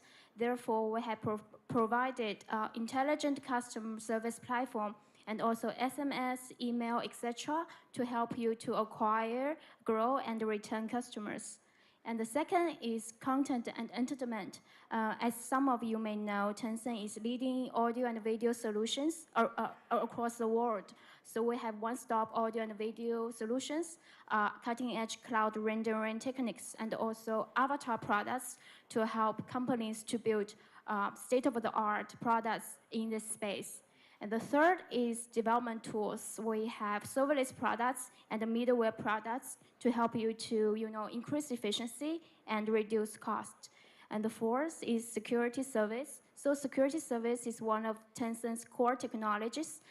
We have the Edge One, which is combination of the CDN, content network delivery, and also some of security functionality together to help you to protect your business. The fourth is IaaS and PaaS. So we have very cost-effective and high-quality CVM, cloud virtual machine, and also TBaaS, Tencent Blockchain as a Service, to help you to build a private chain and consortium chain as well. Next slide. At the same time, we are also devising more products to tap the issues of in the Web3 space. At the same time, we also have the Cloud Tencent Startup Program to help you, really to give you the concrete and practical support. As you can see here, we target founded startups and also self-funded startups. So for the founded startups, we consider startups backed up by VC, credible VC or institution like Cyberport, STB are qualified to apply for the financial support and other support together. So for the financial support, we provide up to 100K USD of the voucher and also up to 40K USD voucher of the CVM. On top of that, we also have the technical support, which is the same level of the key account. Combine these 3 things together, we believe we have strong support for startups in this space, if not the strongest. On top of that, we also have the free training and examination for certification and also marketing and networking opportunities for the startup as well. I won't spend too much time for the self-funded startup as well. So if you are interested, feel free to scan the QR code to learn more or just apply directly. We promise you we will get back to you within just 2 weeks. So due to the time limit, that's all from my end. If you are interested, feel free to reach out to us or my colleague over here. We are happy to answer any questions you may have afterwards. Thank you. Thank you so much. Many thanks for sharing. I would like to take a good photo with you.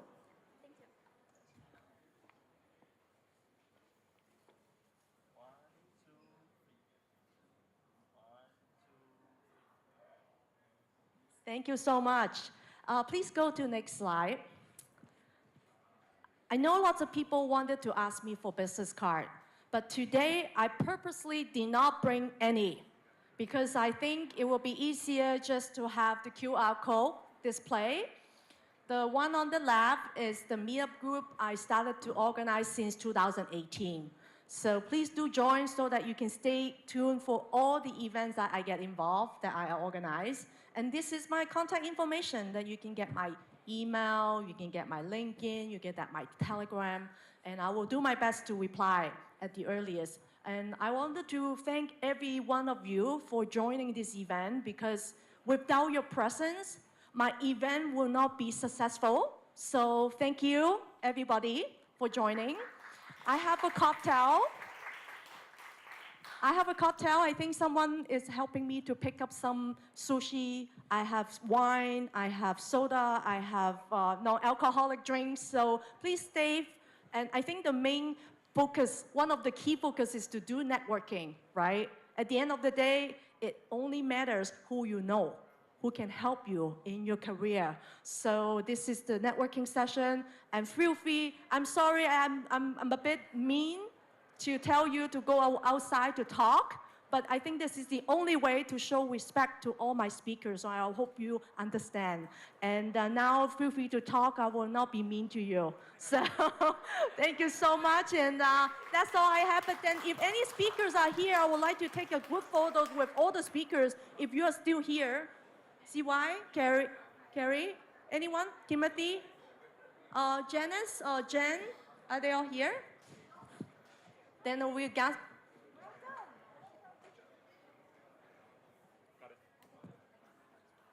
Any other speakers? Tanya? Any other speakers are here? Am I missing any speakers? I think they have a very busy schedule, so they kind of left, but let's do. No, that's fine, that's fine.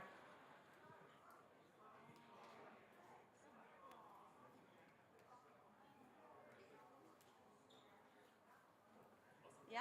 Thank you, everyone. And give me a little bit of time, I will set up the F&B for you right away.